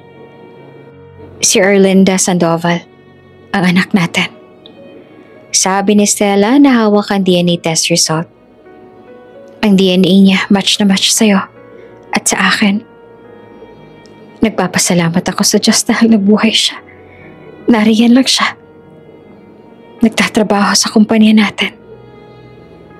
Umiyak si Enrique dahil sa hindi maipaliwanag na dahilan. Hindi niya na napigilan ang sariling damdamin. Ang anak natin, nagpapakahirap. Binubuli ng mga agents natin. Hindi ako papayag na ganyan ang trato ng mga yan sa kanya. Anong gagawin natin, Stella? Gusto ko na siyang yakapin. Gusto ko nang humingi ng tawad at bumawi sa anak natin. Hindi muna. Kailangan natin maging strategic. Kung magpapakilala tayo ngayon, baka magulat natin siya. Tsaka may gusto tayong gawin, hindi ba? Sabi ni Stella na may plano sa isip. Nakita ko ng strength niya early. Ang sincerity niya. Ang attitude niya. Hindi niya kailangan ng awa natin. Kailangan niya ng pagkakataon. Anong plano mo, Stella? Tanong ni Enrique. Magpapatawag tayo ng town hall meeting. Ipapakilala natin siya sa lahat. Pero hindi lang bilang anak natin. Ipapakilala natin siya bilang junior vice president. Sabi ni Stella na nagdesisyon na. Kailangang makita ng lahat ng mga agents na palagi nilang pinagtatawanan at binubuli ay ang anak pala ng may-ari. At kailangan nating ibigay sa kanyang pagkakataon na makabawi man lang sa lahat ng umagrabyado sa kanya. Nagulat si Enrique, pero ngumiti rin di kalaunan. Tama ka, Stella. Ihanda mo ang lahat. Sisiguraduhin ko rin na pagsisisihan ng mga agent na nambuyo sa anak natin na ginawa nila yan sa kanya. Sisiguraduhin ko may paglalagyan sa kanila. Hindi alam ni Early, ito na ang huling shift niya bilang agent. Wala siyang ideya na ang buhay niya ay malapit nang magbago dahil sa unti-unting paglapit mismo sa kanya ng swerte. Sa kabila ng mga naging paghihirap niya sa trabaho, naisipan niya pa rin ituloy pa rin ang lahat ng pagguha niya ng mga tawag ng kliyente at pag-aaral ng English kasama si Ryan. At kung minsan naman ay si Carlo nagtuturo sa kanya. Uy, Early, uwi na tayo. Huling break na yan. Good job ka ulit ngayon, ha? Bati ni Carlo, nakasama niya sa parking lot. Salamat ha, Carlo. Feeling ko mas confident na ako ngayon. Ang lolo't lola ko, proud sa akin. Sabi ko sa kanila malapit ko na silang paupahin at kunin sa probinsya. Nakaipon na rin naman ako kahit papaano. Masayang sabi ni Ernie. Wow, mabuti naman. Kaya mo yan. Maganda lahat ng nangyayari sa'yo dahil mabuti kang tao. At ako, andito lang ako para maging cheerleader mo. Sabi ni Carlo sabay ngiti. Samantala sa executive office, abala naman sina Enrique at Stella Sandoval sa paghahanda para sa town hall meeting. Ang mga document at presentation handa na. Ang kwintas ni Early na frame na ngayon, nasa safe ng lugar. Inihintay na lang nila ang tamang oras para sa nalalapit na meeting. Ang simula ng pagbabago ng buhay niya ay malapit na. Ang suspension at ang bullying ang naging dahilan para bumalik ang nawawalang anak sa pamilya nila. Lunes iyon ng gabi nang may naramdamang tensyon ng mga empleyado sa Euritech Solutions, lalo na nang sandaling nagpatawag si Mr. at Miss Sandoval ng mandatory town hall meeting para sa lahat ng empleyado ng night shift. Ang lahat kailangan umakyat sa pinakamalaking function hall sa building. Ito pa lang ang kauna-unahang pagkakataon na nagpatawag ang mag-asawa ng biglaang meeting kasama ang mga empleyado. Kaya naman, gano'n na lang ang gulat ng iba. Hala, early, ano kaya meron no? Parang ito pa lang ang kauna-unahang pagkakataon na nagpatawag ng town hall meeting ng gabi ah. Saad ni Carlo na sobrang excited dahil sa break sa trabaho. Magaling na ang sugat niya mula sa suspension. Hindi ka magkakaroon ng awards night kasi parang bihira lang na magpatawag ng town hall eh. Lalo na kung yung mag-asawang Sandoval pa mismo ang nagpatawag. Hindi ko rin alam kung award, sana incentive na lang. Ang dami ko kayang excellent CSAT nitong mga huling buwan. Baka may bonus. Sagot ni Ernie, na masaya na ngayon ang mood pero may kaunting kaba pa rin. Kasama niya si Carlo at si Ryan na naglalakad papunta sa hall. Hindi, Ernie. Tingin ko parang may major announcement yung kumpanya. Si Mr. at Miss Sandoval kaya yung owners ng Euritech Solutions. Sila raw ang magpe-present eh. Sobrang seryoso raw. Yun ang balita sa lobby kanina. Bulong pa ni Ryan. Pero congrats ulit sa ratings mo ha, Early. Mas maganda na ang English mo kaysa sa akin ngayon. Napakagaling mo talaga. Salamat Ryan. Ikaw ang best mentor ko. Ngiti ni Ernie.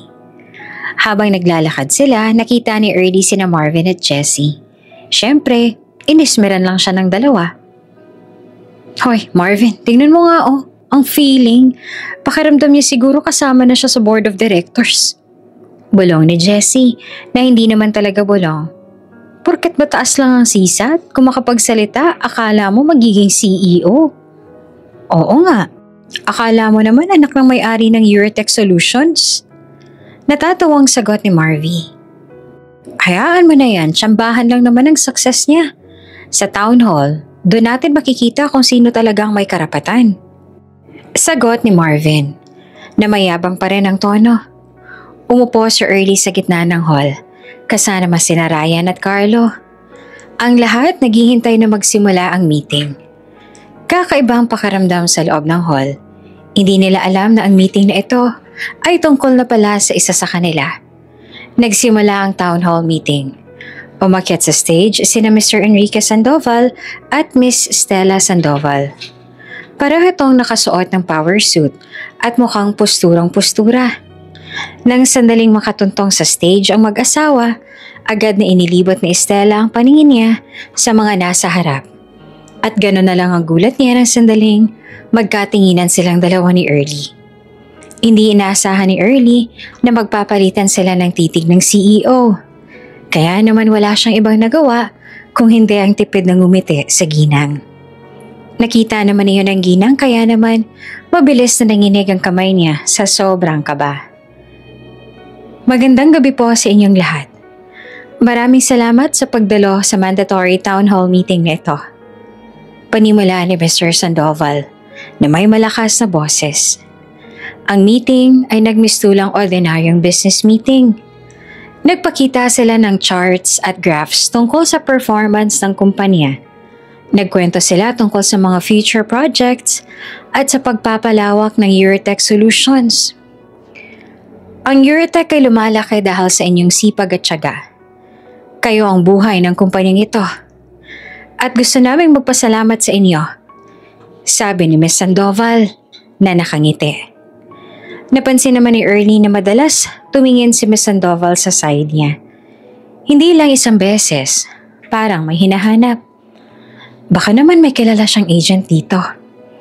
Iyon ang nasa isip ni Ernie noong mga oras na yon. Habang nagpe-present sila, tahimik lamang si Ernie. Mas focus siya sa performance niya. Alam mo, Ernie, parang ang ganda ng suit ni Miss Sandoval, ha? Gusto ko yan. Pag ako nagka-bonus, bibili ako ng ganyan. Bulong ni Carlo na relax. Hala, manahimik ka nga, baka marinig pa tayo. Pabulong na sagot ni Ernie. Sa kabilang banda, mas lalong nainis sina Marvin at Jessie. Wala na bang iba pang topic? Puro sales na lang ba? Animong atat sila na malaman kung sino nga ba ang top sa kumpanya. Nang matapos ang presentation tungkol sa business plan, biglang tumigil si Mr. Sandoval. Nagbago ang tono niya ng mga oras na yon. Nawala ang formal na tono ng pananalita niya. Napalitan ito ng personal at emosyonal na tone, bagay na nakapagpataas ng kilay sa lahat ng naroon. Pero bago tayo maghiwa-hiwalay at bago matapos ang lahat ng ito, may isa pa kaming very important announcement. Hindi na ito tungkol sa business. Panimula ni Mr. Sandoval na naging seryoso ang mukha. Nagtinginan ng lahat ng empleyado. Ang tensyon sa hall ay parang puputok na. Tumingin ulit si Miss Sandoval sa side ni Early. Pero ngayon, matagal at may luha na sa mata niya. Early, bakit kaya ang tagal tumingin sa side natin ni ma'am? May dumi ba sa mukha natin? Tanong ni Carlo na medyo nag-aalala na. Ewan ko, parang may iba nga eh. Hindi na rin ako komportable sa mga tingin niya sa atin.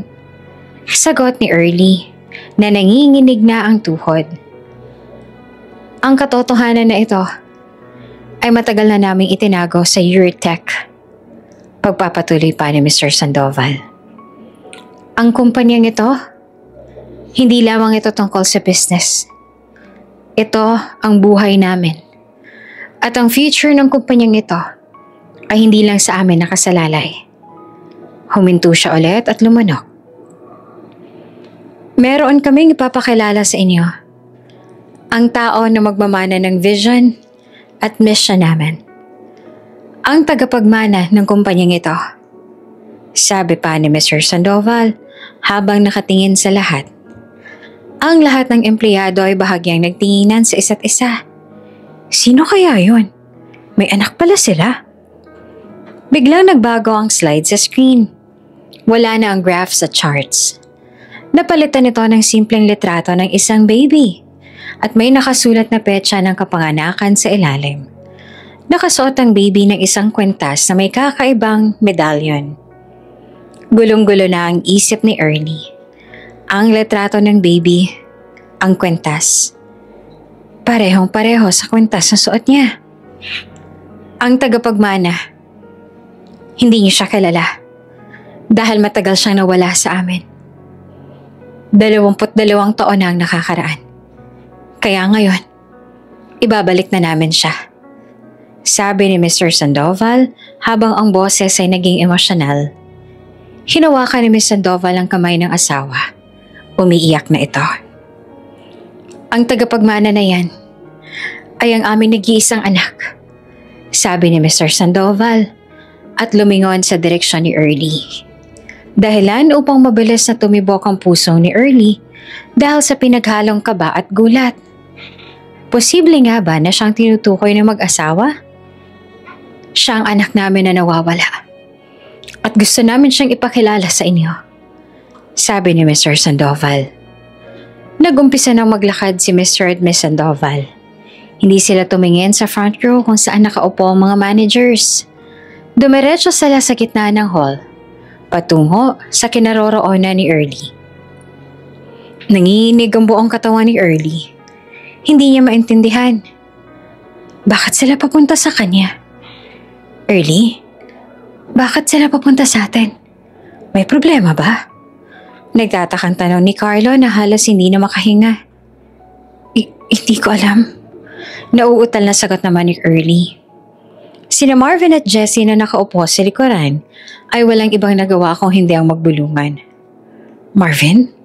Bakit parang mukhang papunta sila kay Early? Anong trip niyan? Bulong ni Jessie na nagtataka. Di ko nga rin alam. Baka pupunahin niya yung outfit niya. Baka warning niya yan. Sagot ni Marvin na medyo umaasa pa rin mapapahiya si Early. Ngunit nagkamali sila. Tumigil sina Mr. at Ms. Sandoval sa tapat mismo ni Early. Tiningnan siya ng mag-asawa nang may sobrang pagmamahal at lungkot sa mga mata. Erlinda, mahinang tawag ni Ms. Sandoval habang umaagos ang luha. Tumingin si Early sa kanila. Gulong-gulo at takot na takot sa pwedeng mangyari. Ma'am, sir, ano po yun? Lumapit si Ms. Sandoval at hinawakan ang mukha ni Early. Sa puntong yun, hindi na siya boss. Isa na siyang ina. Bahagya namang nakaramdam ng gulat si Early sa ginawa ng ginang dahil hindi niya ina-ekspekto. Anak ko, Erlinda, ikaw yan, diba? Sabi ni Miss Sandoval na humahagulgol na. Ma'am, hindi ko po alam. Hindi ko po kayo maintindihan. Pilit na depensa naman ni Early. Inabot ni Mr. Sandoval ang kamay ni Early at hinawakan. Wala nang dahilan para itago namin ang lahat. Alam na namin. Tiningnan namin ang HR file mo. Tiningnan namin ang kwintas mo. Ang petsa ng kapanganakan mo. Ang DNA. Anak, kami ang tunay mong mga magulang. Sabi ni Miss Sandoval at niyakap si Early ng mahigpit. Patawarin mo kami. Hindi namin sinasadya na wala ka namin noon. Nag-flash sa screen sa likuran ng DNA result at ang mga litrato ni Early noong sanggol pa, kasama ang kwintas. Nagkagulatan ng buong hall. Ang lahat ng empleyado ay tahimik lang at hindi makapaniwala sa mga nalaman. Si Early naman sa kabilang banda ay natulala. Hindi siya makapagsalita. Nanginginig ang buo niyang katawan sa pagkabigla. Ang buong buhay niya, animong nag-flashback sa isip niya. Ang kwento nila lolo at lola, ang kwintas, ang liham, ngayon may ebidensya na ang lahat. At lahat ng empleyado ay agad na nagbulungan at biglang may mga nagpalakpakan. Natuwa para kay Early. Pero sina Marvin at Jessie nakaramdam ng labis na gulat. Ang mga mukha nila ay animong namutla na lang ng biglaan. Nang dahil sa gulat, hindi sila agad nakagalaw. Marvin, si Early, ang anak ng owner? Ibig sabihin pa nito, yung inaatrapyado natin, boss pala talaga natin? Nanginginig ang bulong ni Jessie na hindi naman makapaniwala. Hindi yan totoo. Imposible. Yung probinsyana na yan? Hindi. Galit at galat na sabi ni Marvin na halos sumigaw. Sa tabi ni Early, tulala rin si Carlo. What? Early? Anak ka ng boss? Ng owner? Bumitaw si Miss Sandoval sa pagkakayakap. Hinawakan niya ang kamay ni Early. Anak, gusto kong sabihin sa'yo na alam na namin ang lahat. Ang paghihirap mo rito, ang pagiging top performer mo, at ang pumbubuli na naranasan mo habang nasa trabaho ka. Sabi ni Miss Sandoval na may matigas na tono. Tumingin siya kina Marvin at Jessie na biglang nagtago sa likuran. Sa loob ng kumpanyang ito, ang aking anak ay sinaktan at pinahiya. Pero hindi ito ang dahilan kung bakit kami nagpapakilala. Matapang na sabi ni Miss Sandoval. Kinuha ni Mr. Sandoval ang mikropono. Mga kasama, ang aming anak na si Erlinda Sandoval ay isang matapang at magaling na empleyado sa Eurotech.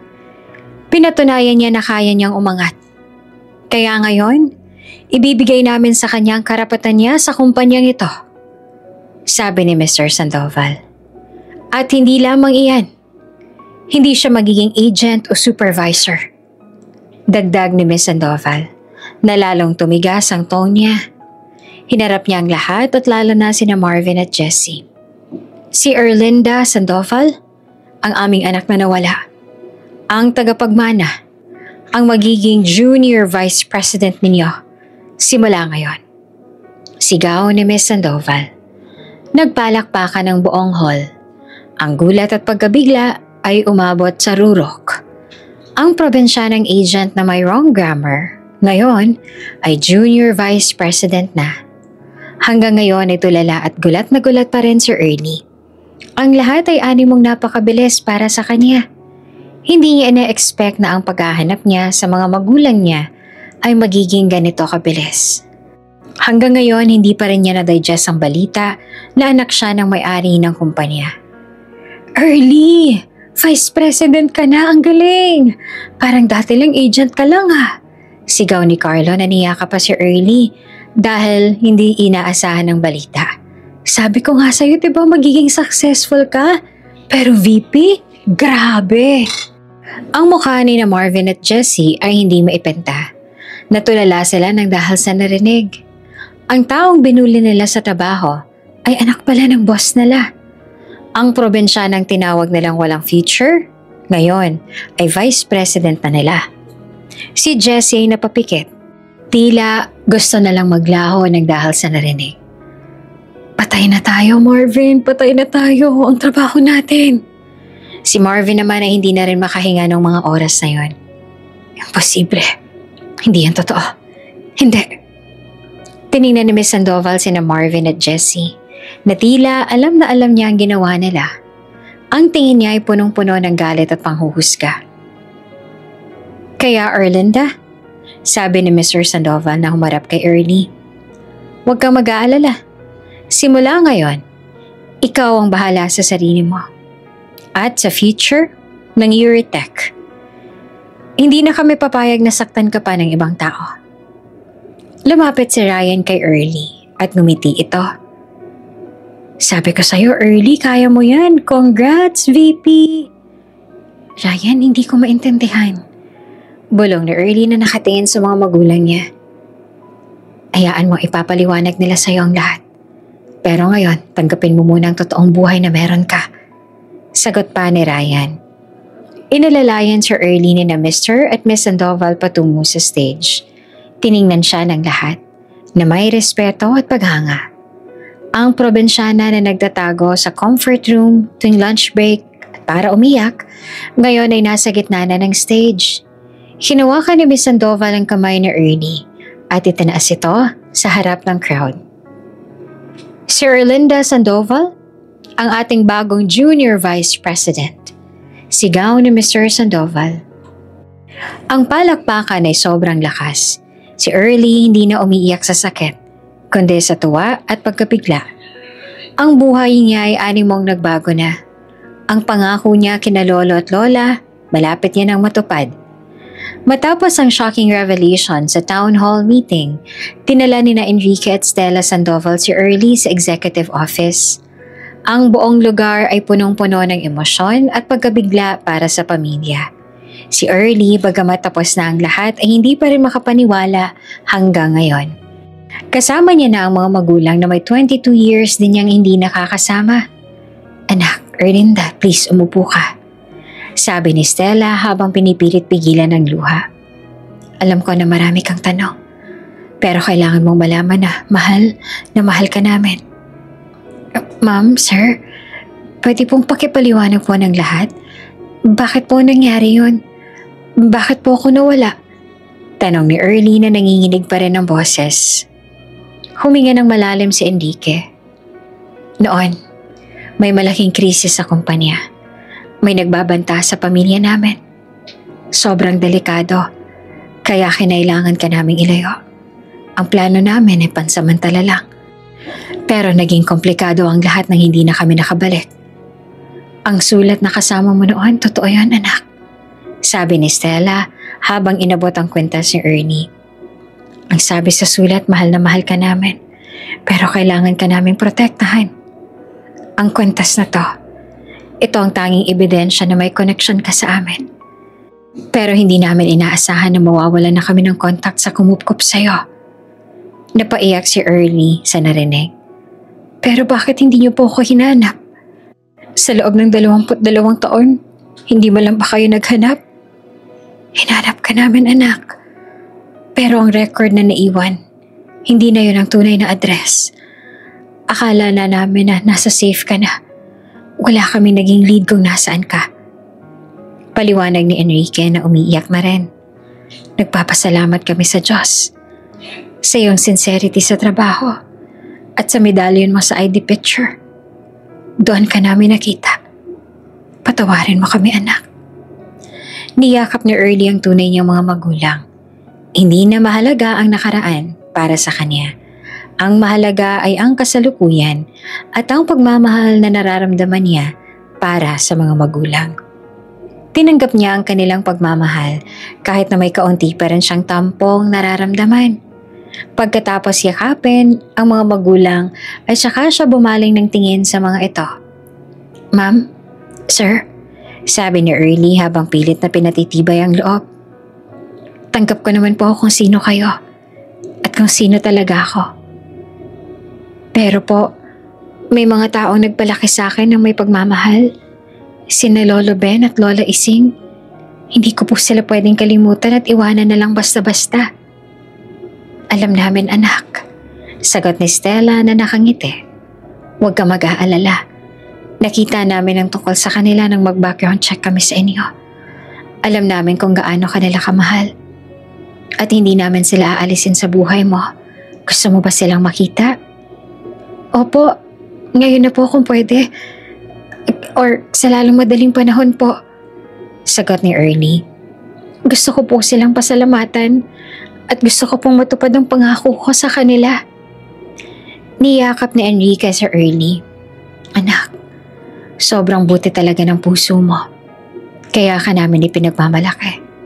Sige, magpapadala kami ng private plane para sunduin sila. Handa kaming makilala ang mga taong nagturo sa'yo ng halaga ng buhay." Ang pagkakaisa ng dalawang pamilya ay nagsimula sa pagtanggap ng mga Sandoval sa dalawang matanda. Ito ang pinakamagandang regalo na natanggap ni Early. Ang pagtanggap at respeto nito sa kanyang pinagmulan. Sa gitna ng usapan, dumating si Carlo sa office upang makipag-usap sa kanya. Ang unang official action ni VP Early ay hindi tungkol sa business plan. Ito ay tungkol kina Marvin at Jessie at sa iba pang agent na ginagawang hobby ang pang-aalipusta sa mga katulad niyang baguhang agent. Isang araw, habang ninanamnamang trabaho bilang VP, pinatawag niya ang dalawa sa office niya. Na ngayon ay malaki at komportable na. Sina Marvin at Jessie naman ay nanginginig sa takot ng dahil sa balita sa kanila. Nag-alala sila na baka sibakan sila. "Marvin, Jessie, maupo kayo," formal na sabi ni Ernie, habang nakatingin naman sa kanila. Ang aura niya ay iba na. Hindi na itong probinsyanang agent na madalas umiyak sa comfort room. "Ma'am, VP Sandoval, please po bigyan niyo po kami ng chance, magpapaliwanag po kami," sabi ni Jessie na halos umiiyak. "Hindi ko na kailangan ng paliwanag ninyo. Alam ko ang ginawa ninyo. Ang pang-aasar ninyo, ang pangungutya sa lunchbox ko, ang pagpapahiya niyo sa akin. Lahat alam ko," sabi ni Early pero kalmado ang tono. "Ma'am, please wag niyo po kaming sibakin, magbabago na po kami," pakiusap ni Marvin. "Kailangan po namin ng trabaho." Naglabas ng isang folder si Ernie. "Sa tingin niyo ba, maghihiganti ako sa ginawa ninyo sa akin? Nasisibakan ko kayo? Bibigyan ko kayo ng dismissal notice? Hindi. Hindi ko gagawin ang lahat ng yan." Nagulat ang dalawa. Hindi po." "Hindi. Dahil binuo ako nun. Kung ano man ang nakita niyo ngayon sa harap niyo, kayo ang may gawa nito. Nang dahil sa inyo, lumakas ako. Itinayo niyo ang loob ko. Dahil sa inyo, sinabi ko sa sarili ko na kailangan kong lumaban. Ang mga pang-aasar ninyo ang pumilit sa akin na maging matatag at maging mas magaling. Kaya thank you." Seryosong sabi ni Early bago huminga ng malalim. "Kaya ang desisyon ko para sa inyo, walang dismissal. Bibigyan ko lang kayo ng final warning. At kailangan niyong umattend ng mandatory sensitivity training sa loob ng 1 buwan. Ayoko nang marinig na may binubuli pa kayo sa floor." Utos ni Early. Napaiyak sina Marvin at Jessie, pero hindi sa takot, kundi sa hiya at pasasalamat. Lumabas sila sa office, bitbit ang bagong aral sa buhay. Hindi kalaunan ay bumalik si Early sa probinsya. Hindi nagpadala ng pera si Early. Hindi siya nagpadala ng mga gift or appliances. Dahil ang pangako niya, hindi pera. Ang pangako niya ay ang pagpapahinga ng 2 matanda. Sumakay si Early sa helicopter ng Euritech Kasama ang security at isang nurse na inihire niya para magtrabaho ng full-time. Pagdating sa probinsya, nagulat ang lahat nang makita nila si Early. Paglabas ni Early, dumiretso siya sa bahay ni na Lolo Ben at Lola Ising. Nakita niya ang dalawa. Nag-aayos pa rin ang mga kagamitan sa bukid. "Lo! La!" sigaw ni Early. Nagulat ang dalawa. "Apo? Anong ginagawa mo rito? At bakit ka naka-helicopter?" Tanong ni Lola Ising na takang-taka. Lumapit si Early at niyakap ng mahigpit ang dalawa. Lo, mabibigay ko na po sa inyo ang buhay na pinangako ko noon. Makakapagbakasyon na rin kayo sa lugar na gusto niyo." "Bakit, Early? Nagpadala ka ba ng pera?" "Naku apo, hindi ka na sana nag-abala pa," sabi ni Lolo Ben habang pinapahid ang luha. "Hindi po ako nagpadala ng pera, Lo. Ang pangako ko po, diba? Pauupuin ko na kayo na hindi na kayo magsasaka. Kaya ang vacation ninyo, panghabang buhay na." Ngiti ni Early. "Tara na po. Sumama na kayo sa akin sa Maynila. Dadaling ko kayo sa mas komportableng bahay."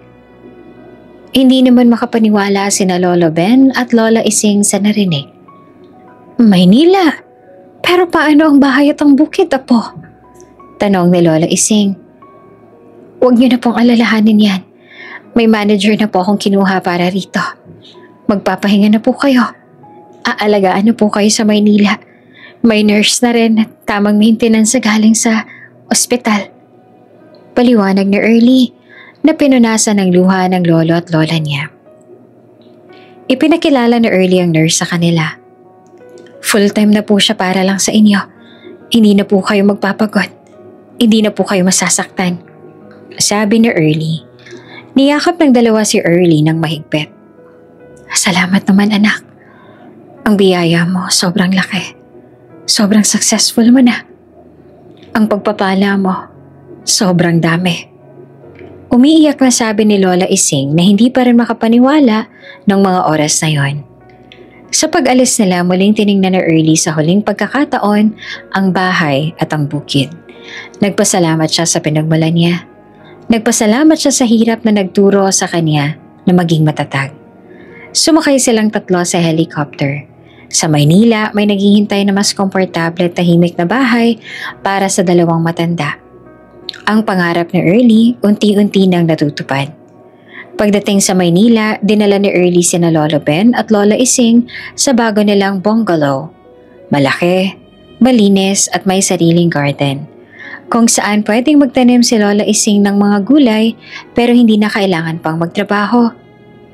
La, ito na po ang bahay ninyo. Huwag na po kayong mag-alala sa renta sa bills. Wala na po kayong alalahanin," sabi ni Early habang inalalayan sila papasok. "Apo, ang ganda. Parang panaginip lang lahat ng ito," mahinang sabi ni Lolo Ben. Doon na nag-umpisa ang pag-aalaga ni Early sa lolo at lola niya. Sa tulong ng nurse at ni Early, laging on time ang pag-inom ng maintenance nila. Si Lolo Ben nagpapahinga na lang sa garden. Si Lola Ising nagluluto na lang ng masasarap na pagkain. Wala na silang sakit. Hindi na sila napapagod. "Early anak," sabi ni Lola Ising isang hapon. "Ang lahat ng ipon mo, ginamit mo agad sa amin. Hindi ka man lang nagdalawang isip na gumastos para sa amin. Salamat sa lahat ng ito, apo." Lo, kayo ho ang dahilan kung bakit ako successful.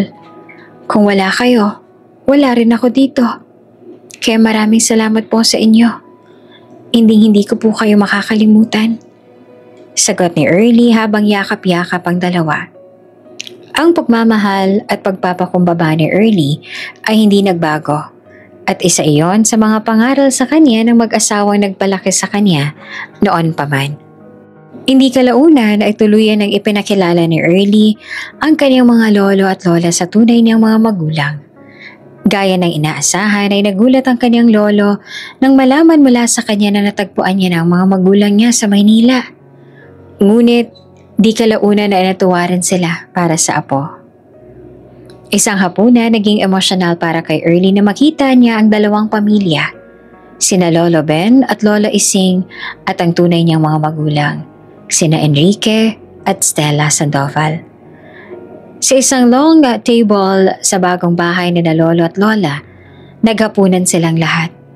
Ang paligid ay napuno ng tawa at pag-ibig para sa kanya. Mr. at Miss Sandoval, paniwalaan ni Lolo Ben, maraming salamat po sa pagmamahal ninyo kay Erlinda.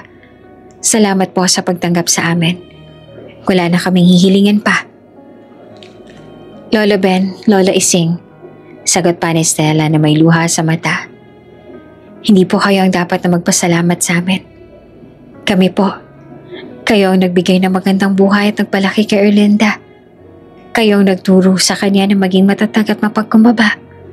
Salamat po sa pagpapalaki sa anak namin. Salamat po sa inyo. Dagdag pa ni Enrique. Hindi namin kayo aalisin sa buhay ni Early. Kayo ang pamilya niya. Nang dahil sa inyo, maganda ang naging buhay na meron si Early ngayon. Si Early ay nakatingin naman sa 4 na tao, umiiyak sa tuwa. Kompleto na ang pamilya niya. Ang pagkakaisa ng 2 pamilya niya, ang probinsya at ang syudad kung nasaan sila ngayon, ay perpekto na para sa kanya. Hindi lamang ang pamilya ni Early ang kasama niya. Dumating din si Carlo at si Ryan sa hapunan. Siyempre, nagugulat pa rin pala sa kanila na VP na si Early. Hoy, Early! Ma'am VP! Ang galing! Congrats ulit! Ang sweet naman ng family reunion ninyo. Ikaw na talaga. Masiglang bati ni Carlo. Carlo, salamat ha. Ang daldal mo pa rin. Tawa ni Ernie. Pero thank you sa suporta mo. Sa'yo at kay Ryan, malaking utang na loob ko. Kung wala kayo, naku, baka nag-resign na rin ako. Wala yon, Ernie. Kami ang dapat magpasalamat sa iyo eh. Nagkaroon kami ng bagong aral sa buhay. Sa iyo ko natutunan na wala pa rin makakatalo sa sipag at pagdadasal. Sabi naman ni Ryan.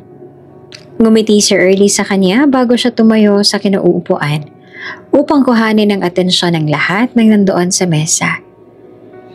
Gusto ko lang pong sabihin sa inyong lahat, sa lolo at lola ko, sa tunay kong mga magulang, kina Carlo at Ryan, sa lahat ng nagtiwala sa akin, salamat sa inyo. Kung hindi dahil sa suporta ninyo at sa pagmamahal sa akin, hindi ako mapupunta rito. Pangako, hindi ako magbabago. Umayo siya sa pagkakatayo at mainingning sa mga mata niya nang muli siyang bumaling sa lahat na ngayon ay nakatingin na sa kanya. Gagamitin ko ang posisyon ko bilang VP para tulungan ang mga agent na katulad ko, para protektahan ang mga binubuli at para patunayan na ang pagmamahal at pagpapakumbaba ang mas mahalaga kaysa sa pera o sa pagsasalita ng English. Pangako ni Early. Bilang Junior Vice President, nananatiling mapagkumbaba si Early. Hindi siya naging mayabang o matapobre sa trabaho kahit na nasa opisina na siya nagtatrabaho. Ang office niya laging bukas para sa mga agent na may problema. Ang first project ni VP Early ay ang pagpapatayo ng Wellness and Learning Center sa loob ng Eurotech Solutions. Isang lugar na may free English lessons at mental health support para sa mga agent. Tinawag niya itong Carabao Center bilang pag-alala sa kanyang pinagmulan. Ang kwento ni Early ay naging inspirasyon sa buong Eurotech. Ang dating probinsyanang agent na may wrong grammar, ngayon ay nagbabago na sa kumpanya. Ang focus niya hindi lang ang kita, kundi ang pag-alaga rin sa mga empleyado.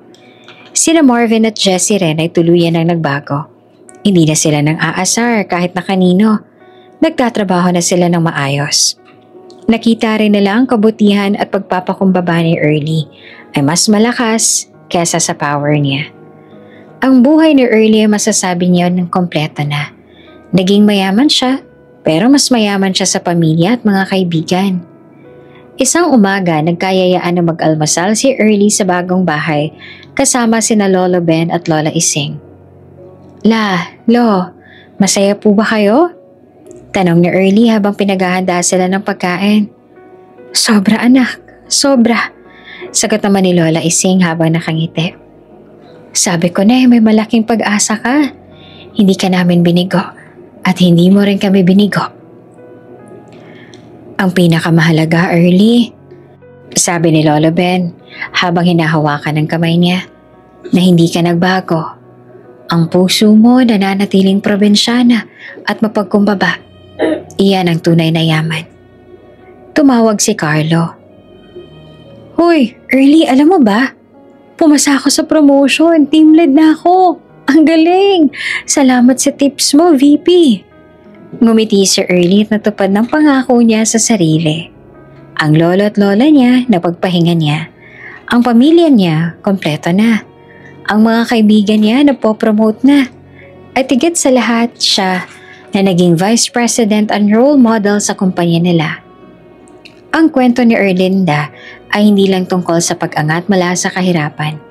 Ito ay tungkol sa kapangyarihan ng pagmamahal, pagpapakumbaba at hindi paglimot sa pinagmulan.